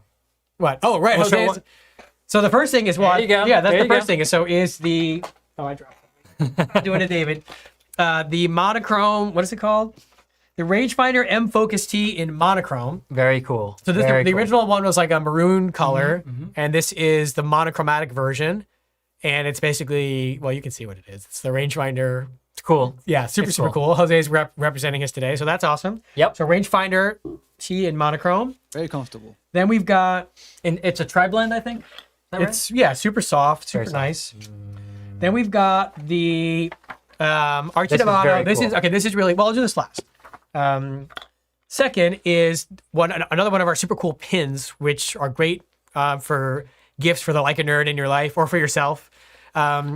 This is the Leica pin. It's actually a super nice High detail. Let me get it on the close up here. There we go. Boom. Really, really nice. Like, it's an enamel pin. This is the original Leica camera. They are numbered. This is number 1. This is Julie's. It's like it's got a little, pin backing here. So this is the Leica pin, limited edition, limited to 100. Super, super nice. Very high quality. I feel like Billy Mays here, which is fine. But wait, there's more. And also, that's it after this is... Right, this is the last one. If you're familiar with the Artidemano brand, which is the manufacturer that makes all of our leather half cases, leather straps, leather bags, all the super, super high quality leather goods, Kirsten worked with them to design this absolutely beautiful leather notebook cover, which is in the Rally Volpe kind of brown finish. And obviously you can't tell on camera, but the feel, I don't want to let it go. It feels like something like that Indiana Jones would just have. Like, it's got this great feel. If I had a sense of smell, because my nose is so stuffy, I would smell it. It's got the engraving here, the 1932 Barnack drawings engraving. It comes with a moleskin notebook. I take this out for a second. You'll see it's got slots for memory cards, business cards, a pen holder here. It is, and then the big pockets for the notebook. It is beautiful. I don't know if a little iPad would fit in here, but man, I need to get one of these and then put my little fountain pen in the pocket. So this is the Artidemano. I'm just reading the title here. Leather journal cover, 1932 Barnack drawings in Rally Volpe. The only color for now, I don't know if we'll do other colors later, but this is all I would need. This is beautiful. Classic. Really, really nice. Yeah. I mean, just the feel of the leather, and it's thick, and it's like... Kirsten worked on this one for a long time. It feels like this would last forever. I mean, it's like, it is... Okay. So Josh doesn't like it. I hate it. Clearly. Take it away from him. So the new shirt, the new pin, and the new notebook cover are out now. They're on the site. Kirsten can drop links in the chat if she hasn't already. Super, super cool. Thank you, Kirsten, for always... I'm just going to address this. Far away. Nick Can says, can you purchase these items from Ireland? Yes, you can purchase them from anywhere in the world. We ship everywhere in the world. We literally ship anywhere in the world UPS can ship. We ship there. Nice. Okay. Thanks for watching. It must be late over there. Very late. Yeah, it's super late. Very early. Yeah, hey, look at it. Cool. All right, we are cruising right now. Let's keep those questions coming, Jose. I'm keeping this shirt. That's a small. It's not gonna fit you. That's what I wear. We wear small. Yeah. You just want to look jacked. I know how it is. all that rock climbing you do. All that rock climbing. All right, what do we got next, Jose? All those snacks. All right. Let's see. Yes, that. Okay. Question about the processor on the Q2 versus the SO2. Do they share the same? I find they're a Maestro 3 type processor. Yeah, I don't think it's the same exact hardware, but same. it's the same architecture. Yeah. So same generation, same architecture. They're both ridiculously fast. What's the website? First of all, that question someone just asked makes me terribly sad. That would be Leica Store Miami, which is who we are, I guess. I guess our other lives. Yeah. Yeah. Kirsten will hopefully drop some links. If not, Jose can do that. Here, I'm going to. What's that pig thing? Oh. This is the greatest Q accessory ever made. How could I forget about this? Now everybody's got half cases, but who wants black and brown? It's so boring. If I'm gonna go out with my Q2 monochrome, I'm gonna do it with a pink half case. This is actually made and sold made by Leica, which I find hilarious. I would challenge it. You got to get it close. Yeah. I don't know if the Leica logo has been embossed in pink leather ever before or ever again. But there it is. This is so funny. And it's got the matching diamond pattern. So just like cool. in the camera. I don't know. I mean, you can't really accuse Leica of taking themselves too seriously when they come out with stuff like this. This is like the Easter edition. Yes. Yeah. It's pretty wild. So anyway, yes, that is what that pink thing on the table is. I'm so glad somebody noticed it. Somebody did notice. Okay, nice. I think, I'm going to keep... No, I'm not going to keep You know what? Because we're on that track, yes. I think you should show this. Because people do ask what cases we recommend for the camera. Yeah. And we absolutely wholeheartedly 1,000,000% recommend this one. I'll let you talk. Oh, yeah. So as I mentioned when I talked about the journal cover, Artidemano makes half cases and straps, among other things, in the highest quality leather you've ever felt, with the best fit and finish you've ever seen. So the way that it fits on the camera, on the mono, is glorious. Unfortunately, there's a new variant that I didn't locate in time, but I'm going to show it on the next show, so don't worry. This is the sort of Minerva black on black, so the super stealthy one, which is perfect for the Q2 monochrome. And I'm going to screw it a little bit here. Jose, if we can get a close up, you can see it's got a little bit of a bump here, which gives you a nice grip. And now if we look at the back here, you can see absolute perfect fit around the edges. Doesn't interfere with the buttons. It protects as much of the camera as it possibly can without getting in the way. And on the bottom, this is a battery door model, or battery and SD card model, which means you can unfurl it. There's a little magnet here, and either just to get to the battery or all the way, it's got like a little hinge to get to the memory card door. So if you have a Q2 or a Q2 monochrome, this is a really nice way to both protect the camera, to enhance the appearance of it if you like the leather material look, and to give yourself a little more grip. And keep the close up here. You have to go then with the matching strap. This is my favorite strap for the Q2, which is the Komodo strap by Arte di Mano. As you can see, it's just a thin strip of black leather. This happens to be the black with the white stitching here, as you can see. And they also make them in black stitching, a bunch of different colors. Super soft, and what's nice is you can wrap it around the lens. You can wrap it around your hand to use as a hand strap. It's really, really, really versatile, and it doesn't take up a lot of space in the bag. So this is a really, really nice combination. The Arte di Mano Q2 half case with the battery door, along with the Komodo strap. You can get a matching one, you can get a contrasting one, whatever you like. Super nice. Yeah, beautiful. I mean, it's hard to appreciate, just like with the notebook cover, how nice these cases are until you hold it in your hand and you go, ah, I get it now. Well, you know, I felt so many of those half cases that just like squish, you know, where you squeeze it and it has give to it on the sides and they kind of flare out on the sides, or it starts peeling back away. What I love about this thing, the fitment is just absolutely perfect. And yet it's not hard to get the case on and off. It's something like they sandwich metal in between the leather to make it curved metal pieces. Perfectly form-fitting. It really is remarkable, the level of craftsmanship that's involved in these things. It's, We like it. Yeah. We could talk a little bit more about accessories. Some of the things that I consider like essentials for my Q2, depending on what I'm doing. Maybe? Well, when I'm going out for like a long day of really intensive Q2 photography, whether I'm like walking around the streets of New York or, which I did when I was in New York a few months ago, the exact setup that I had with me was the Q2 camera with the Q2 hand grip, because even though my hands aren't huge, I just find it more comfortable to have the hand grip on. I just really like that feel. Yeah. And then the Q2 thumb support as well. And I had a Komodo strap, which I wrapped around my wrist. And I feel like this combo, I'll get the close up here so you can see. There we go. So we've got the Q2 thumb support as well as the Q2 hand grip. Kind of show that here a little bit. This combo allows me to just lock my hand onto this thing and I am just out. I'm shooting. I've got it kind of like at my side all the time. You can come back to me, Jose. So the Q2 hand grip, in my opinion, a must have. I don't use it all the time, especially because you do have to take it off to change the battery and the memory card, but I just love the ergonomics of that.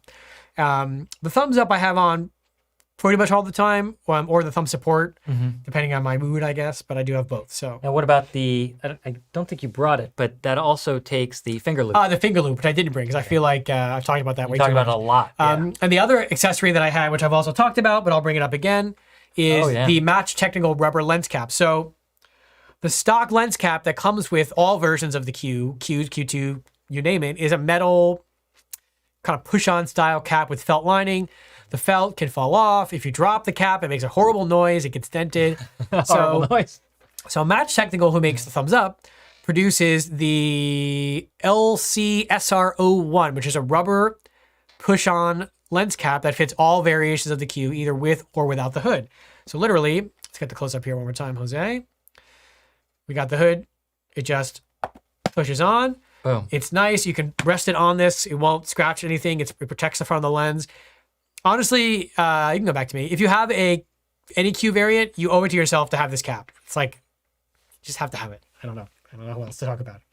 Of Cool. And probably the last little accessory. I mean, there's a lot of little knickknacks, but What do you want to talk about here?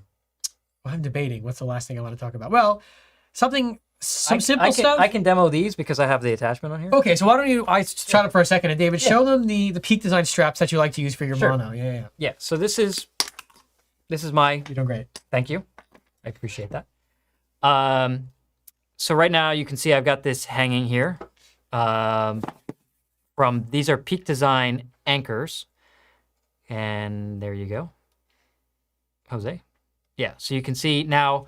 I have heard a lot of people telling me, because they see my kind of somewhat janky keyring attachments here, that you can actually feed this waxed fabric piece here through the eyelet. It is a pretty tight fit, so people have told me you can use fishing line to actually pull it through and it will fit. I'm maybe a little lazy, so I just use these little key rings. All right, once you have the key rings, you can use those attachments for all of the different Peak Design things. So what I have here is the Peak Design, what is this one? This is the leash, right? Yes, and that's not the. This is the cuff. It's not the slide light. Yes, the leash. This is the leash. Yeah. Okay. The leash. So I use the slide light, which is this one for my SL2. Yeah. You certainly could use this for a Q. A little overkill. It's a little overkill. You don't need such a heavy strap. It is very comfortable. Yeah. But I find for the weight, I find that the leash works remarkably well, and it is very fast to adjust, similar to the other straps as well. But attaching it and taking it on and off, super easy. If you've never seen this before, I see, Jose, you got a close-up here for me. There we go. You just snap it in. Look at that. And then when you want to take it out, you can just, like, for instance, if I put it on a tripod, you could just push with your thumb, and it pops right out. So, love this strap. I usually wear this crossbody, and it works remarkably well. All I see in the chat is someone saying, "I use dental floss for what?" Or no, they're saying For the key ring, yeah. It's like, dental wait, floss for what this. the heck is? All right, where is this conversation leading? The other one that I want to show off here is the cuff. This is a Peak Design product as well. And I'll show, this is kind of a neat strap. You just, again, use that same anchor attachment, which is great. Okay, we'll pick that up. And I will show, actually, we'll keep it down here. So what's neat about this is it's sort of a tension system. So did you see that, or did I go out of frame? All right, so when you pull tension, this actually becomes pretty tight, and it's like a little tether. And you can come back to the wide shot for me. And it allows you to, You're making me nervous. have the camera without having any problems here. We have a But long enough where it's still comfortable, where it's not pulling on you. phenomenal learning opportunity that is exactly addresses one of my earlier points, and I'm going to tangent from your. Go for it, because I'm done with the straps. Greg asks, how can I take more than one shot with the self timer on the Q? You do not have the current firmware, which I just lectured everybody on like an hour ago. That was fixed in firmware. If your firmware is out of date on your original Q, every time you take a self timer picture, it just turns the self timer off. Yep. Update your firmware. 3.1 is current, although I think it was fixed in 3.0 or 2.0, and you will be able to take as many pictures in a row without the self timer turning on and off. So Now. there's a prime reason to update your firmware. Hold on. But Yes. if you're trying to take like family pictures or group photo, and you're setting the self timer and then running to the front, and then like everyone hold still for 12 seconds. Is it gone off yet? And then going back. The solution to that is using intervalometer. Set it for 20 pictures, taking a picture every 2 seconds with a 10-second delay. Press it once, run in the picture, have fun. It's like a big outdoor photo booth. And We talked about this last week. So, we did. Yeah. So intervalometer works on the Q2 as well. But please update your firmware. Please Update do your it for me. firmware. If you have any questions about that, Red Dot Forum has videos about how to do it, links to the latest versions, all that good stuff. We're here for you.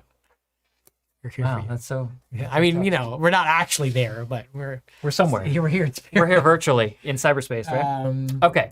Okay, we got to keep going. Jose, will you please save us and ask us a question? Yes, actually, I want to go back to a question that we touched on earlier, but I think there was a second part of it. Okay. And yeah, I wanted to mention it. It was a question from Benj.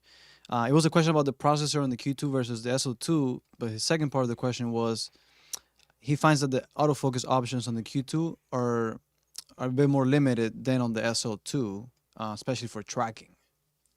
Does that have to do with the processor? I don't think it's processor I think it's more related. in what the Q2 is intended to be used for, and It's more simplification. plus it doesn't have it doesn't. I don't know. I don't think it works the same way in terms of the way the lens focuses. Well, It doesn't have the dual synchro drive that the SL lenses have, so not as fast. yeah, it's just not as fast. I mean, the SL is a pro camera in terms of the way that its Again, use cases. size wise, look at the. Yeah, that lens can only pack so much in that little tiny package there. So I don't have another. Yeah, I'm trying to think, but yeah. they are the same family of processors. I really don't think the limitation is. I don't think it's software or hardware limited. I think it's really a choice by the designers to make it a little simpler. Next. Let's see. All right. Can you go into detail as to the autofocus modes? Face detection does not work well with mask. What are the best options? I don't think That's face detection true. works well with masks. I mean, I don't use. I wanted my phone to unlock Face ID with a mask forever, and Yeah. it still doesn't. Yeah, so you have to get out of that mode if you're doing that because the camera just doesn't know that it's a face. So I would just use a field and move it around, or use the touch focus capability. Unfortunately, that's just a hardware limitation. The camera it loses the face. It's just like if somebody has a thick beard or a big scarf on. Yeah. So I would say use field and either tap to move the point around to where you need to go, or focus and recompose with the field in the center, or whatever you're comfortable with. But that is a challenge for sure. For a lot of cameras. Yeah. And phones. Yeah. Next. All right. So we have a question regarding, I guess, shooting techniques or maybe some tips when shooting a Q system. What is in your experience, does your mindset change when you're shooting a Q rather than an interchangeable lens system? Yeah. Yeah. Well, I'll let you start with this one. Yeah, I kind of mentioned this earlier in the show. I definitely feel a little more relaxed and free with the camera, where I'm not necessarily just always up to my eye, but you can sort of play with different angles since it is autofocus, and you can use your thumb to quickly get focus, slow down, get some interesting perspectives. The macro functionality is really fun to play with as well. For me, the Q is more impulsive. It's more freeform. I can just kind of walk around and snap, snap, snap, and then be blown away later. I'm like, oh my gosh, I can't believe that image quality came from this little camera. And no matter how much I use it, I keep getting that same feeling. It's like I always have this little thing did that. That's incredible. Yeah. Because I'm not shooting it with the same level of attention as I do an M camera.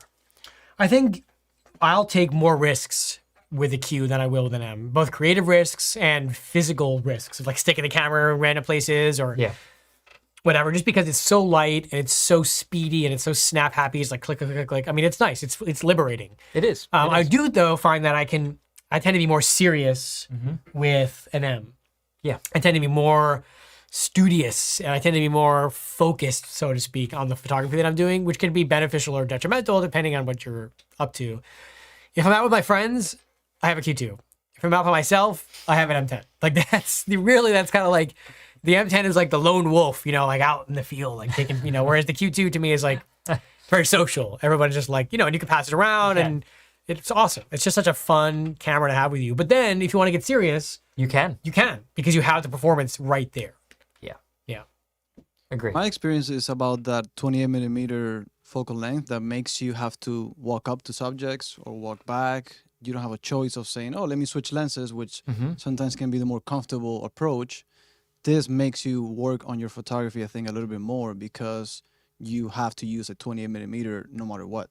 So I think that challenge is good for a photographer.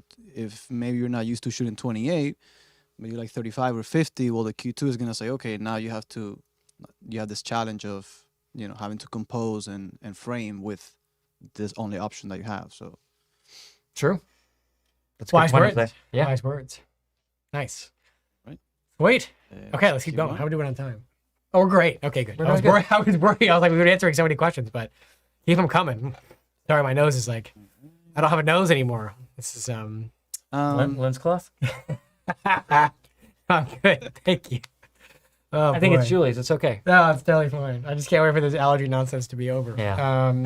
You guys mentioned this already Yeah. regarding the weight of the Q2. Yes. How would you, compare in terms of, let's say, holding an M10 with a 28 F2 or Lighter. an SL2 with a Oh my 28 gosh, yeah. Apple? Q2 is Q2 is comically light. It's Yeah. a lot lighter.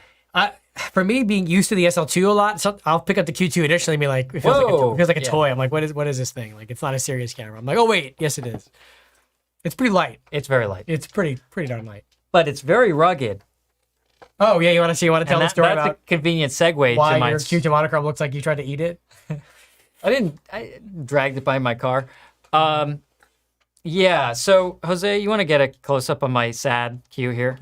Very sad. This is sad. This is very sad. So it's got some new battle wounds they're fresh. They're still fresh. It's still healing. So you can see we've got a little bit more patina on the edges there. Don't pay any attention to the lens hood. For those astute viewers out there, you'll notice this is actually not a Q2 monochrome lens shade. This is from an original Q Type 116 that I just stole the hood off of so that I could keep my Q2 monochrome hood nice and pristine and not mess it up when I go out in the field, because usually I end up chewing up the front of the lens shade when I'm out and about. This survived a couple other trips, pristine. This happened in a period of about 30 seconds, all of this damage. So we're in Scotland, we're in Isle of Skye, which is really beautiful, by the way. And we did a hike to the Old Man of Store, which is this kind of cool rock formation right on a... I told you the story was going to cliffside. start like this. To the guys in the studio, I warned them ahead of time. This would not be a quick story about that. That's okay. Here we go. Okay. So we're doing this hike. It's before sunrise. I mean, it's like Yeah, we get it.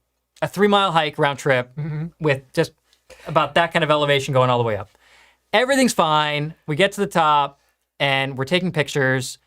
And our local guide, Marcus, is like, guys, weather's coming in. We're like, okay. Yeah. Weather came in like crazy. Rain, freezing rain, hail, 60-mile-an-hour winds, and you have nowhere to go because you're on a 45-degree slope on grass and just huddled against the mountain trying not to die. For safety purposes, I actually took the cameras and the backpack off so I wouldn't fall over, put the cameras flat on the ground, and actually a gust blew the camera over and it went boom like this down the hill about 50 feet, end over end over end over end, as we're watching it tumble down the hill.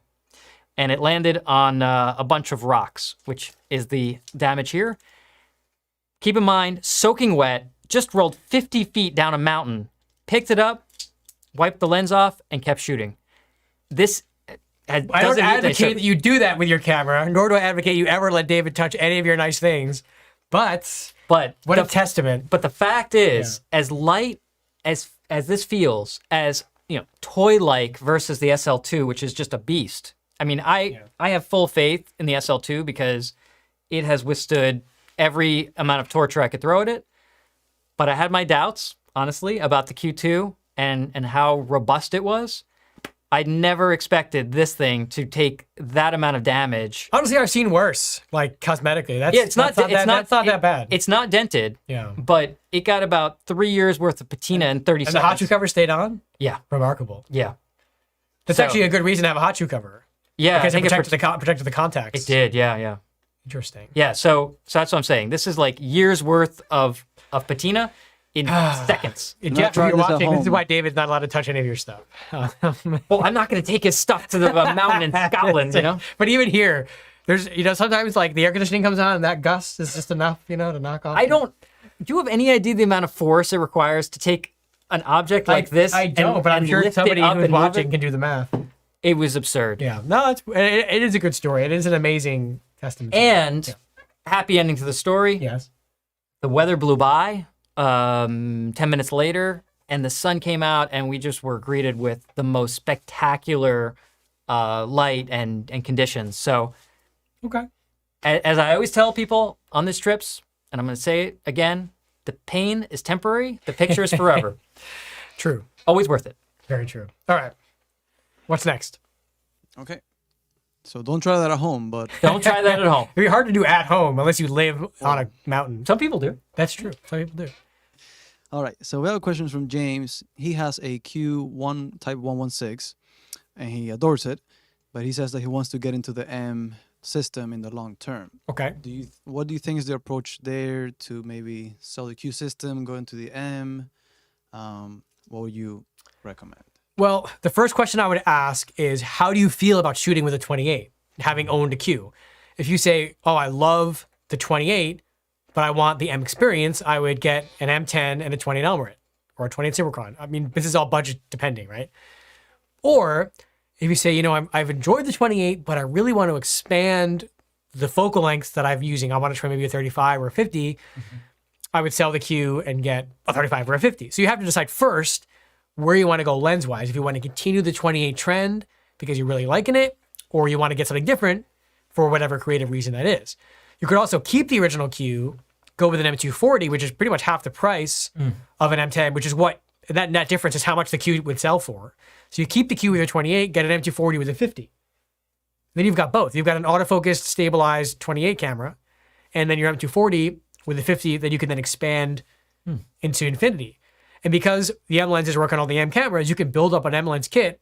Without investing a ton. Use your 240 for a couple of years. It's still a phenomenal camera. It is. And then maybe in a year or two, grab a used M10P or even use M10R or whatever. Or maybe you go a different direction. So I like that idea. yeah, I think I would probably keep my Q, get a 240 and get a 50 or a 35 to complement the 28, probably a 50. And I'd say those cameras go really well together because they're contemporaries.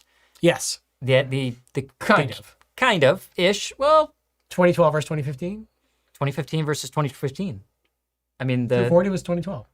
right until 2017. Oh, I see what you mean. Right. Yeah, they They were- existed at the same. They were current at the same time. Yes. They were current at the same time. Yes. And in terms of image performance, they're very similar. So That's fair to they would say, match. yeah. They would match really well. Same megapixels, similar image rendering as well. I think that would be a good pairing. Yeah, and then if you decide you don't want the Q anymore, sell the Q, and then get a 28 for your 240, Done. and you're good. Although if you can stretch it, I'd recommend the 28 Chron versus the 28 Elmerit. Yeah. Especially if you're used to the shallower depth of field that you're getting on your Q. Very true. It really depends on your Because budget. the and Elmerit everything, is a pretty big departure from that. That's true. That's true. So food for thought. Good question though. Hopefully that answer helped. What's next? All right. Okay. If you're committed to shooting black and white photos on the regular Q2, does it make sense to use a color filter? No. We talked tried about this. that. We tried yeah, this. that was a bad It idea. doesn't work at all. Color filters are for monochromatic cameras or black and white film only, or if you want to make ridiculously crazy images that you can't fix in Photoshop. They don't convert. And you're basically overwriting all your color channel information because you have a completely red image. We did attempt this. I think we did it with the SL2, and it just did not It didn't work out at all. It wasn't good. It But wasn't we good. tried it. It was bad right times. here. It was bad live. times. Yeah. Next question. All right, Josh, I see that you have some bags over there. I have a couple. Yes, I have two. People are asking about the bags. So bag solutions, there's two mindsets. I only brought two little bags with me, but I'll talk a little bit broader than that.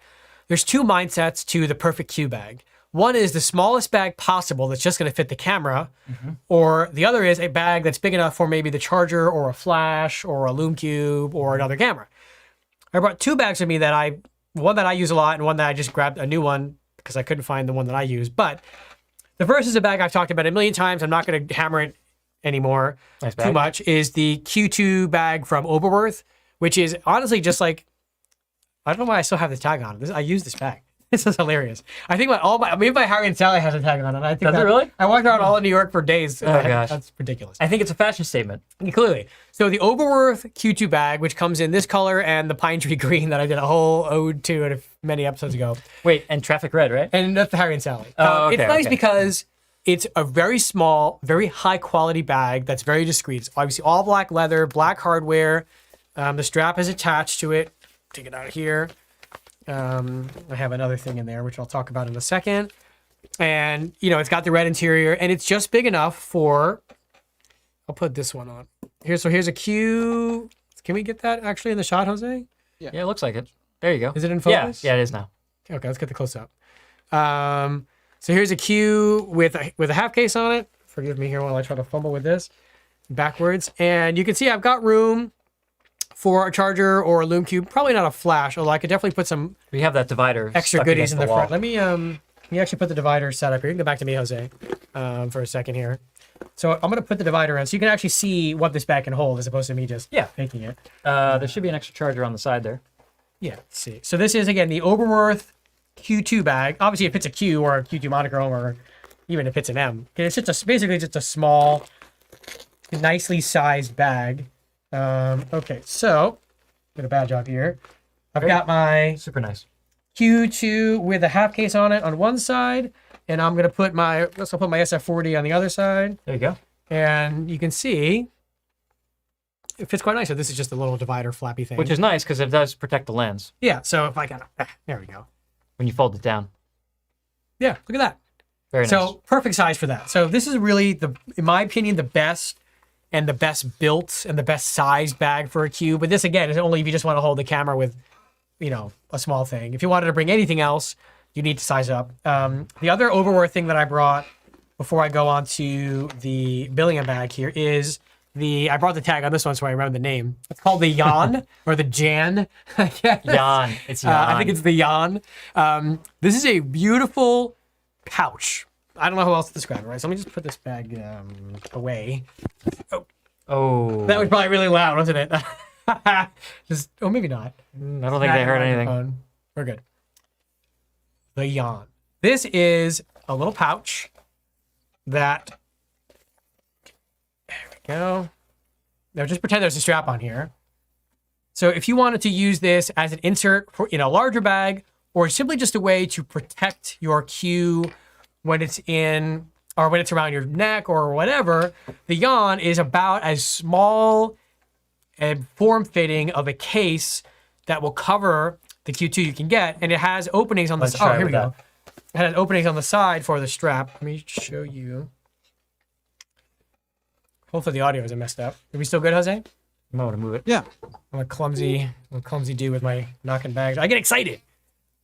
Plus, all my equilibrium is messed up because of my sinuses. So, here we go. All right. So the Oberworth Jan. So it's got magnets here. You can kind of see as it self closes, if you will. Here we go. So it has the cutout for the strap. So you can you don't. There's no strap on the bag because you use the camera strap because it has those cutouts. And it's got a little belt loop on it here if you wanted to attach it to another bag or to a belt or to whatever. It's about as discreet as you can get. Super soft, super nice leather. So this is a really nice solution. This could, again, work on its own, or if you had a larger bag, like maybe a laptop bag, and you didn't want to have to keep messing with dividers, this is your divider. You just stick this in the bag and you're good to go. Super cool. That's the Oberworth Jan, but spelled like Jan, J-A-N. I'm just going to call it the Oberworth Jan from now on. Okay. And then the last one that I brought, just try not to mess anything up here. Is there a good question? I heard a... It's a Capture One question, and I don't know the answer to it. Okay, ask it while I fumble with this mess. Tim Furlong says... Hi, Tim. Hi, Tim. He says, I just received my Q2 and Arch Shimano case and strap from Leica Store Miami and loving it. All right. I imported my images into Capture One and noticed the crop square. Looks like the Q2 is shooting at 24 and cropping to 28 ? That's bizarre. That is super bizarre. We'll have to try it. Yeah, I'll have to try that because Can you email me that, like a screenshot of that or something? Because you have our email. I'd like to see what you're looking at. If you can, we transfer like a raw file that you see that in, and then also a screenshot, and we'll try it in Lightroom and we'll try it in Capture One and see if there's any differences there. That is really fascinating. It kind of piqued my interest. This is another cool small bag if you want to get away from Woodworth, which is the Billingham Hadley Digital. This is the Sage. We may have talked about this on the show before. Yeah, we did. I showed the blue one. Okay, Billingham has a pretty nice I really like the blue one. following. Just a similar size, a little bit bigger than the Q2 bag by Oberworth. Put the same one in there. Although interestingly enough, the inside is not that much bigger. It's really just a little bit taller. Yeah. And the front pocket is considerably larger. It's also a deeper gusseted pocket. Yeah, so this would hold the same stuff inside. Let's see if we can get a close-up of that. This is a little bit ungainly because there's so many flaps here. There we go. So about the same stuff, you know, a Q2 and a flash or a charger. You can go back to me, Jose. But the nice thing is the front pocket is much, much, much larger and deeper than you got on the Q2 bag. So it's kind of like the Q2 bag mentality, fattened up a little bit and a different style. And you can get it in a bunch of different colors. So this is the Billingham Hadley Digital. So either of these are nice, discreet, compact solutions to carry your Q2, a couple of extra goodies without going into like a big David Farkas style. Hey, listen, you know how I carry my Q2? No bag. On a rock? You throw it on a rock? I throw it down on rocks and hope for the best. It was good timing for our Q episode. Yes, that's why I did it. I think that's why you called up that wind. Yes, I did. I turned it on. Yeah, and you had the machine. decided to stand in gale force freezing winds. Yeah, yes. sounds like a lot of fun. It was amazing. All right, what's next, Jose? Josh, can you fit an SL2 with a 28 Cron in that Q2 bag? The Q2 bag? Ooh, I doubt it. I could try. If only I had an SL2 and a 28 Cron. This is not the SL2 episode. No, but I have the bag, so you know why the heck not. There you go. Oh, I think maybe Put it down. the 28 I don't think it's going to fit. 28 what, Jose? maybe the M Cron. We don't have No, that I don't lens have or an that. M adapter, but if it'll fit this, it'll fit Don't fit anything. Yeah. I don't think so. This is not looking so good. Man. Oh, well. Well, wait. It does have the base plate on there. You don't have the wrench. I do in my bag. Yeah. Sorry, guys. I don't think so. Oh, here. We have an extra SL here. Okay. Adam's gonna hand it to us. Adam's handing it in. Good Coming man. in. Good man. Thank you, Adam. Nice. And it's a 35, but it's the same size.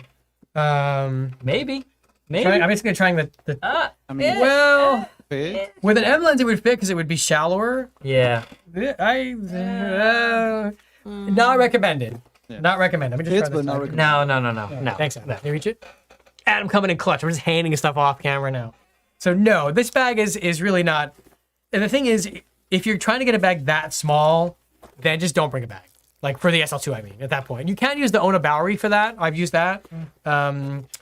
But I've talked about that bag so much that I think I'm blacklisted from talking about it ever again. But I'm going to try to do a nice job putting the strap back now. Good luck with that. Yeah. Jose, while he's doing Next that. question while yeah. I'm struggling valiantly. On the Q2 Monochrome, I have tab to focus set up.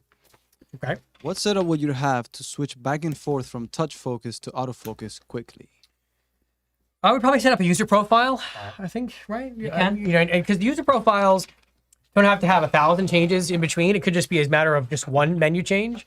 So I'd probably put user profile on a function button, and one user profile has tap to focus, and the other one has the other mode you want to use. And just bounce between those user profiles. Right, because you can't really. I'm looking on the quick menu right now, and I do use the quick menu for a lot of things. You can switch between autofocus modes. Certainly, you can do spot, single field, face detection, but you can't change the which you can see here. These are the little icons at the bottom. Yeah. Can you go to close up on that, just so they see how you're accessing this? This is how do you get to that screen?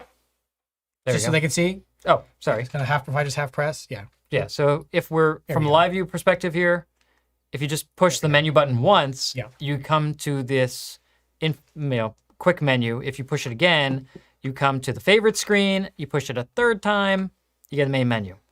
But basically, from here, if I push that one, I can scroll through the various modes. You can use the touchscreen for this. I'm just going to use the wheel since I don't want to cover the screen up. I typically just use field here. And actually, I do want to show a little tip as well while we're here. Let me put that back to main view. No. Oh, yeah, I reprogrammed it not to actually do that. Now it's in back button focus. Doing great. I know, I'm doing amazing. If you push and hold the on the screen, you can resize the field box, which is pretty neat. So you can make a big field, middle-sized field, or a small field, which is sort of a halfway point between the field and spot modes, the little one. So I'm actually using that a lot. As far as switching back and forth between Touch AF, and regular autofocus, I typically just leave Touch AF on and then change my focus modes depending, switch. Yeah. And what's great on the camera to switch between manual focus and autofocus, there's no menu option. You just turn the lens, and now you're in manual focus. True. But I would say for any setting like that, on the It's a user SL2 or the profile. Q2 or the M10, anything where you have to really go more than just a main menu and change it real quick, user profiles can be super, super handy for that because you can put user profiles on your function button. Yeah. You can name them. You can bounce between them easily. That's what I would do. We should do a whole episode on user profiles, I feel like. I feel like you could. That would be a rabbit hole I don't want to go down. All right, next question, Jose. All right. I'm just looking through the chat here to see if you guys see anything Let's see. you want to ask. I have not been looking at the chat. Forgive me. I'm trying to dive into these questions.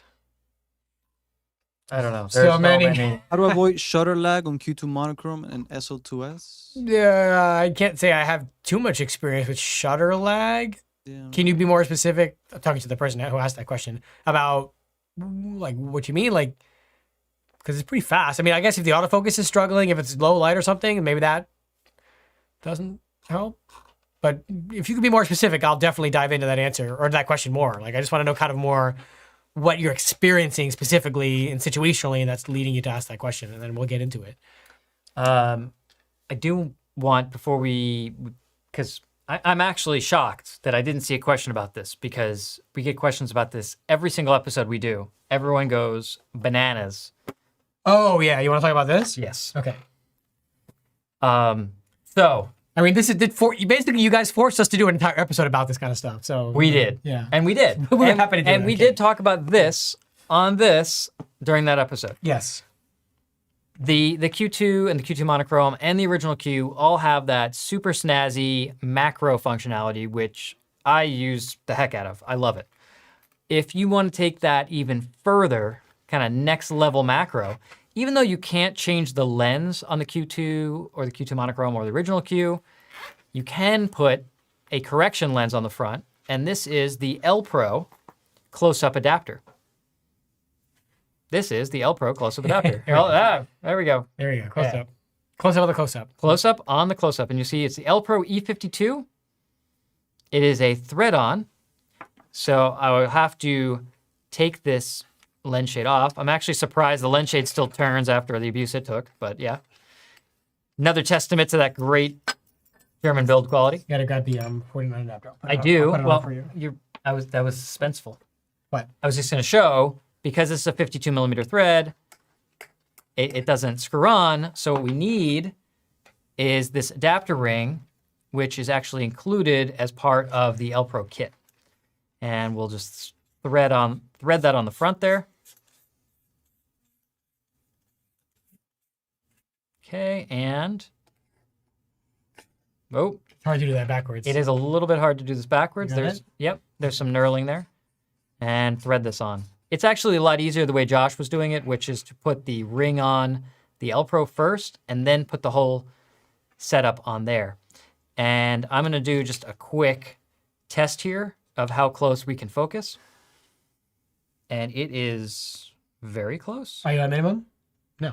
No, I'm going to go to Yeah, minimum. go all the way minimum. All the way to minimum. Here we There go. we go. Macro Okay. mode. There we go. So if you go back to the close-up, I just want to show that of what we're talking about here. So I'm taking it out of autofocus, Tilt it more forward so they can see the top of the camera. And you're out of focus there. There you go. okay, and I'm putting it all the way to minimum in macro mode. So you see macros enabled. I'm at 0.17 meters, and I'm just going to use this as a subject so we can kind of see relatively. Let me put it at the, you can't actually, can you tilt down a little bit, Jose? All right, so that's good. That's good. So I've got a Suray tripod here, and I'm going to go in to where this is actually in focus, and right there.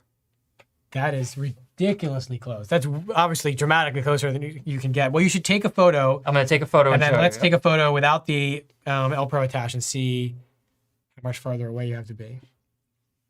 So here. So that Pretty was pretty good little product shot there. not bad, right? Flash the highlight there on the thing. Not too shabby. And that was wide open. Really, 1.7? Yep, at 1.7. Sweet. All right, so now take the ELPRO off. Well, I think when you go wide open on the micro, it goes to It's 2.8. 2.8, yeah. Okay, fair I also want to show this. So I zoomed into 100% just so you could see that.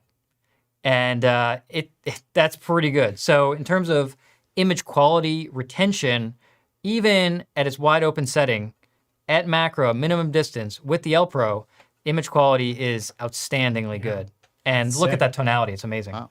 So now I'll try that same shot without the ELPRO, but still minimum distance and all Sure. that stuff. So I'll take that. There we go. So I'm still at minimum distance on the lens, so we're going to do that You're same in macro trick. mode. You've just racked the focus to minimum manually, and you're wide open. Okay. Much farther. Right about there. I'm eyeballing this right now. And let's play that back. And here you go. Way farther. So let's do, There you go go. back. So that is with the macro ELPRO in macro. That's with the ELPRO in macro mode at minimum distance. And that's without. Yeah. So if you, obviously, I think someone commented, and I was going to say this, you do lose infinity or even anything remotely distance with the ELPRO attached, but that's fine because the ELPRO is going to go on when you're in that macro mindset. You really shouldn't be like, That's really cool. you know, that's a little bit crazy. So if you love doing macro with the Q, the Q2, the Q2 monochrome, the ELPRO is pretty much a must-have, I think, because of just how much closer you're able to get. I mean, it's dramatic. Oh, and by the way, you saw how clean that was? Yeah. It should be mentioned if you see here on my info screen. That's ISO 12500, and it's squeaky clean. So that is one of the advantages of the Q2 monochrome, the fact that I can shoot, you know, and I was getting under this lighting. We're inside. Wow. Yep, I know. It's my cross to bear. He's testing it. He's testing the durability. Now this is a studio light, but if I can stare at it, it's not exactly the sun. Yeah. It's not that bright in here. It's pretty dim. It's a comfortable illumination. I would say less than room light. Like when we actually turn the house lights on in here, it's much brighter than these. So I'm at 4,000th of a second, which is amazing, and that allows me to get that close and get tack sharp, no noise at all, which is awesome. Yeah, that's sick. That was a Billingham Hadley Digital for the person who asked in Sage. There was another question I can answer quickly, I felt like. Jose, what did I miss? Yeah, the shutter lag. Yeah, I when you think they press just Corrugate's graphics. I think that was Reading the. it. Sometimes it's a little, I guess I don't experience the same thing. It's pretty quick for me. I guess it depends a lot on, like, well, okay, so let me back up. The way that I would troubleshoot that is I would try taking the same picture in autofocus mode, and I'd just put the camera in manual focus just to see if it's the focusing that's holding you back. I'd also turn off auto review as well, which can sometimes make it feel a little slower. Yep. Other than that, I'd have to see it to really understand. And Coral Gables means you're local, so just come in and we'll look at it. Because I'd have to eliminate some variables first to see where this lag is coming in. But we can figure it out. I mean, so we do. Can the ELPRO fit on the 60 TL? Oh, it cannot. So the ELPRO is, 60 millimeter. yeah, the ELPRO 52 is 52 millimeters, meaning it can fit any lens, 52 millimeters or smaller. There's a maybe. Ooh, that's a lot of step up, though. That's 50. You would be giving up all that performance for what? I don't know if you would, because it's so telecentric and it's a crop sensor lens. Okay, so if somebody wants to get a 52 to 60 step up ring and try it, fine. I'm willing to give that a go. Does anyone even make one? There's got to be a step up. Okay, Jose, remind me this week or see if you can find one online. A 52 to 60 millimeters. I doubt it because nobody but Leica has a 60 millimeter filter thread, Yeah. so nobody's gonna make that. Well, you'd have to do a 52. Probably a 52 to 60 58. or 62. We probably were like 52 to 55. I don't know. Why Yeah. are we figuring this out now? I don't know. Convoluted. We'll figure it out. We'll figure it out. Yeah, Find I out. think there is. There is? Heliopan, Makes what? Great. 52 to 60. Perfect. Can you order right now? Yes. Okay, good. Done. Look at that. We're making things happen. All right, we're making moves. If we right get a here. report next week, we'll report back with our findings. We're making moves. Cool. What's next? I don't know. I don't know. People are awfully, Jose's distracted. awfully Well, quiet. Jose's ordering accessories, so we have to look. Okay. Let's All see. right, Jose, put that on hold. No, and let let's him get back do to it. This is very important. I'm not ordering right now. You were serious. What's next? All right. It says my focus spot moves around on the viewfinder, and I want to lock it in the center. How do I do that? on the You Q2? cannot. unfortunately. So you have to double tap on the screen, which will recenter it, but there is no way at the moment to lock the focus point on any. But you should turn off Touch AF. Yeah, Because turn off probably Touch your AF, but if nose you're, is yeah, getting which is possible. That may be a Touch AF in EVF. I think that's what it's called. The Yeah. official name is, let me get it for you. Touch AF in EVF, turn off. Because what's happening is you're holding the camera up, and when your nose presses up against the touchscreen, even though the screen is off, it's still registering that and moving it around. Yeah. But if, worst case is double tap the screen and it recenters it, carry on. We're getting to the end here. Any other I feel like we're questions? pretty good here. Yeah. Somebody asked about waterproof cameras. The XU is the only one that Leica has ever made, which is an X113 in a shockproof, waterproof housing. It's pretty funky. It's got like a ring flash, basically, or like a lens-mounted flash on the front. Pretty cool. I have one pre-owned right now. I mean, I can tell you, don't take this underwater. Please don't. Please don't.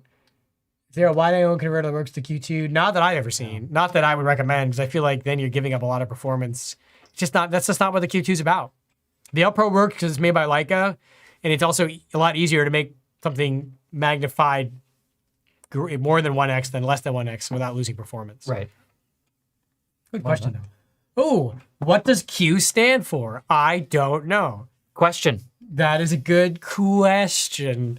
What does Q stand for? It stands for that. I don't know. Is there like if you're like a turn it a certain way?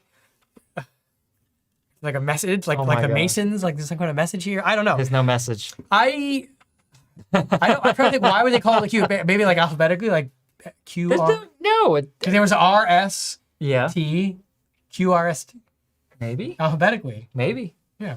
There's no P. Well, the P they save for the For the professional models. Yeah. next time I'm in Germany, I will. I Fascinating. probably won't ask that, but I may ask that if they have enough beer.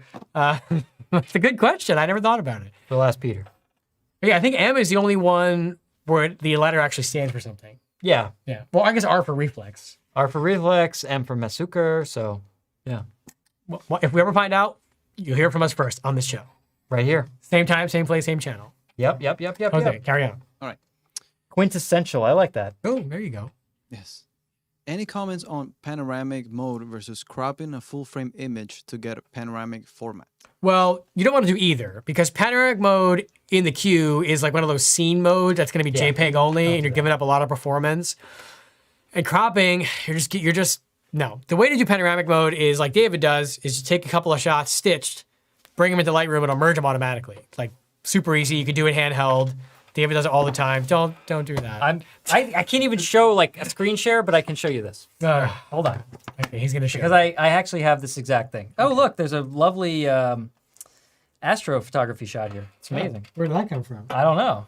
It's a mystery. I'm not even sure. So no, you don't want to do either. If you really want to do a panoramic shot on the Q2 or any camera, There you go. take a sequence of vertical images where you sort of rotate a little bit and stitch them. Again, you don't have to do any work. You just bring them into Lightroom. That's it. And it does it automatically. That's Q2 Monochrome stitch. And actually, I don't think these were, I have to check. I'm not even sure if these are vertical. I might have even shot this horizontal just to get a little wider. So that is what you do. There you go. And this is made from, how many images? Some kind of images. Pano.dng. Yes.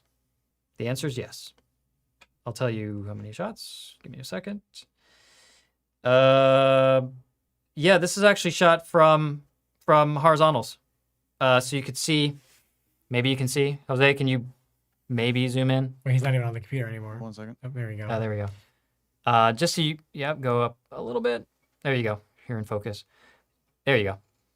Yeah, so you can actually see, I just have a significant amount of overlap, but these are the images that make up that pano there.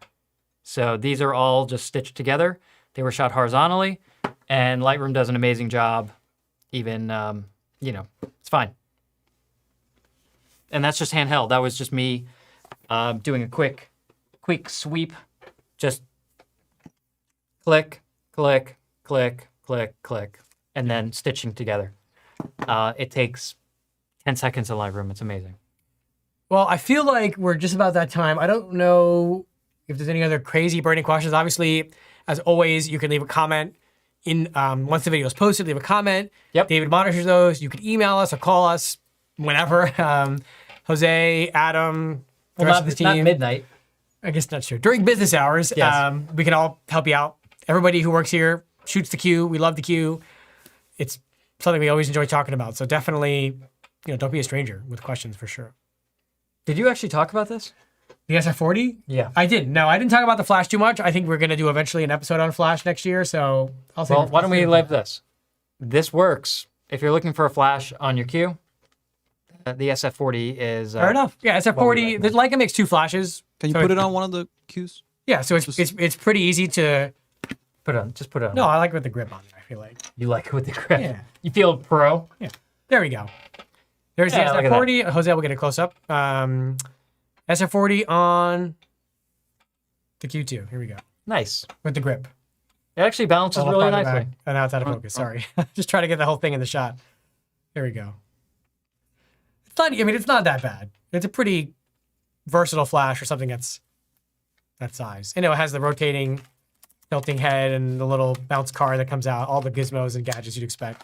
What I like about the 40 is that there's no screen on the back. It's literally just, if we can do a close up again, Jose, it's just 2 dials. That's it. So it's super easy to use. There's no configuring or tinkering. It just works. The other option that I know you use a lot of is also the the panel. Lume Cube panel, which I use quite a bit, which is a continuous lighting solution. Not as powerful as a flash, but certainly nice for video or when you really want to be able to visualize where your light is. This is good for macro. And as it's well. RGB. It's fancy.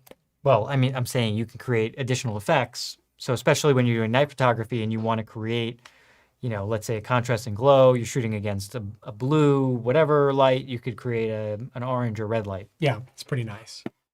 Well, I think we can wrap it up. As I mentioned, I'll let David sign us off, but I'll mention that we are back on the air next week. Mm-hmm. We don't know what we're going to do yet. We have a few ideas, but that'll be our last show of the year. And we'll be back to you in the new year, but we still got one more. So you're not done with us yet. Why don't you take us home, David? Not yet. Wow. No, I also, to Josh's public service announcement about the firmware, Okay. just so you can see Computer.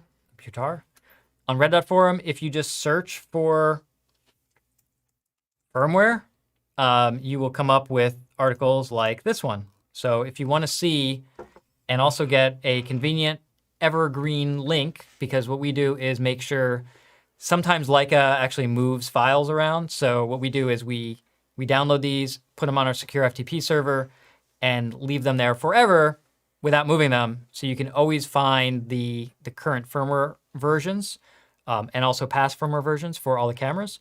And then we give a rundown of all the improvements, blow by blow, every single one, when firmware is updated. So this was the version 3 firmware for the Q2 back the end of last year, but we have version 3.1 for Q2 on here now. The point is, make sure to check Red Dot Forum for all of that kind of news. Yes. Update your firmware, people. Please. Update your firmware. All right, now sign us off. Alrighty, let me go back to this. There we go. Okay, so I think we covered a lot of ground today with the Q, the Q2, the Q2 monochrome. Hopefully answered your questions, your burning questions. Thanks for joining us in the chat and keeping us on our toes with some great questions as always. Big thanks to Jose for producing the show. Thanks to Kirsten for monitoring the chat. And as always, huge thanks to Josh for his sniffly nose and encyclopedic knowledge. Very sniffly. And the cute dog, because where would we be without Enzo? Oh, I know. you can't see him. He's sleeping. He's sleeping, but he's okay. I'll make sure that he has a proper appearance on the next episode. I There promise. you I go. promise. There you go. Yeah, for the last thing, we got a Santa hat on. We will. We'll do it. Oh, totally. We'll do it. And of course, a huge thanks to you guys for tuning in and watching. Again, shout out to the LHSA, the International Leica Society, for keeping us top of mind. We are really sorry we weren't able to come to the meeting, but I literally had to go to Scotland Next time. 3 days after the meeting Next time. and just too much to do. Yep. Next time, I'm really looking forward to both Colorado and Ireland. And if you can, check out lhsa.org. They got a brand new website that, of course, nice, yeah. Kirsten helped design. It's shocking. Yes. Shocking. Her hands are everywhere. She's everywhere. And check them out, join, and we can meet up at the spring shoot together. It would be a lot of fun. There we go. Also, I want to give a quick shout out to my Scotland participants. You guys were an awesome group and great way to explore the swampy, boggy, cold, wet that is Scotland. Yet very beautiful. So if you haven't been there, highly recommend it. And if you want to check out any of our upcoming workshops, you can go to Leica Store Miami under workshop. There's a little button on the homepage. So definitely check that out. We'd love to have you along for an upcoming trip. Check out the swag that we got here, the Red Dot swag, these the covers. Some good stuff. We got the new pin, the new shirt, and the notebook cover. Yep. All really good stuff. Excellent. Of course, because Kirsten made it. It has to be good. Of course. And yeah, I think that's about it. If you have any questions, comments, leave them below after the video goes live, and we'll be sure to do that. Always appreciate a thumbs up if you like this video, and be sure to subscribe to Red Dot Forum YouTube channel. It really helps us out and lets us know we're doing a good job, which I hope we are. I hope we are. Some say. Some say. Some say. And of course, you can go to reddotforum.com website for non-video stuff, where you can see news, reviews, tech articles, comparison, ISO showdowns, and more.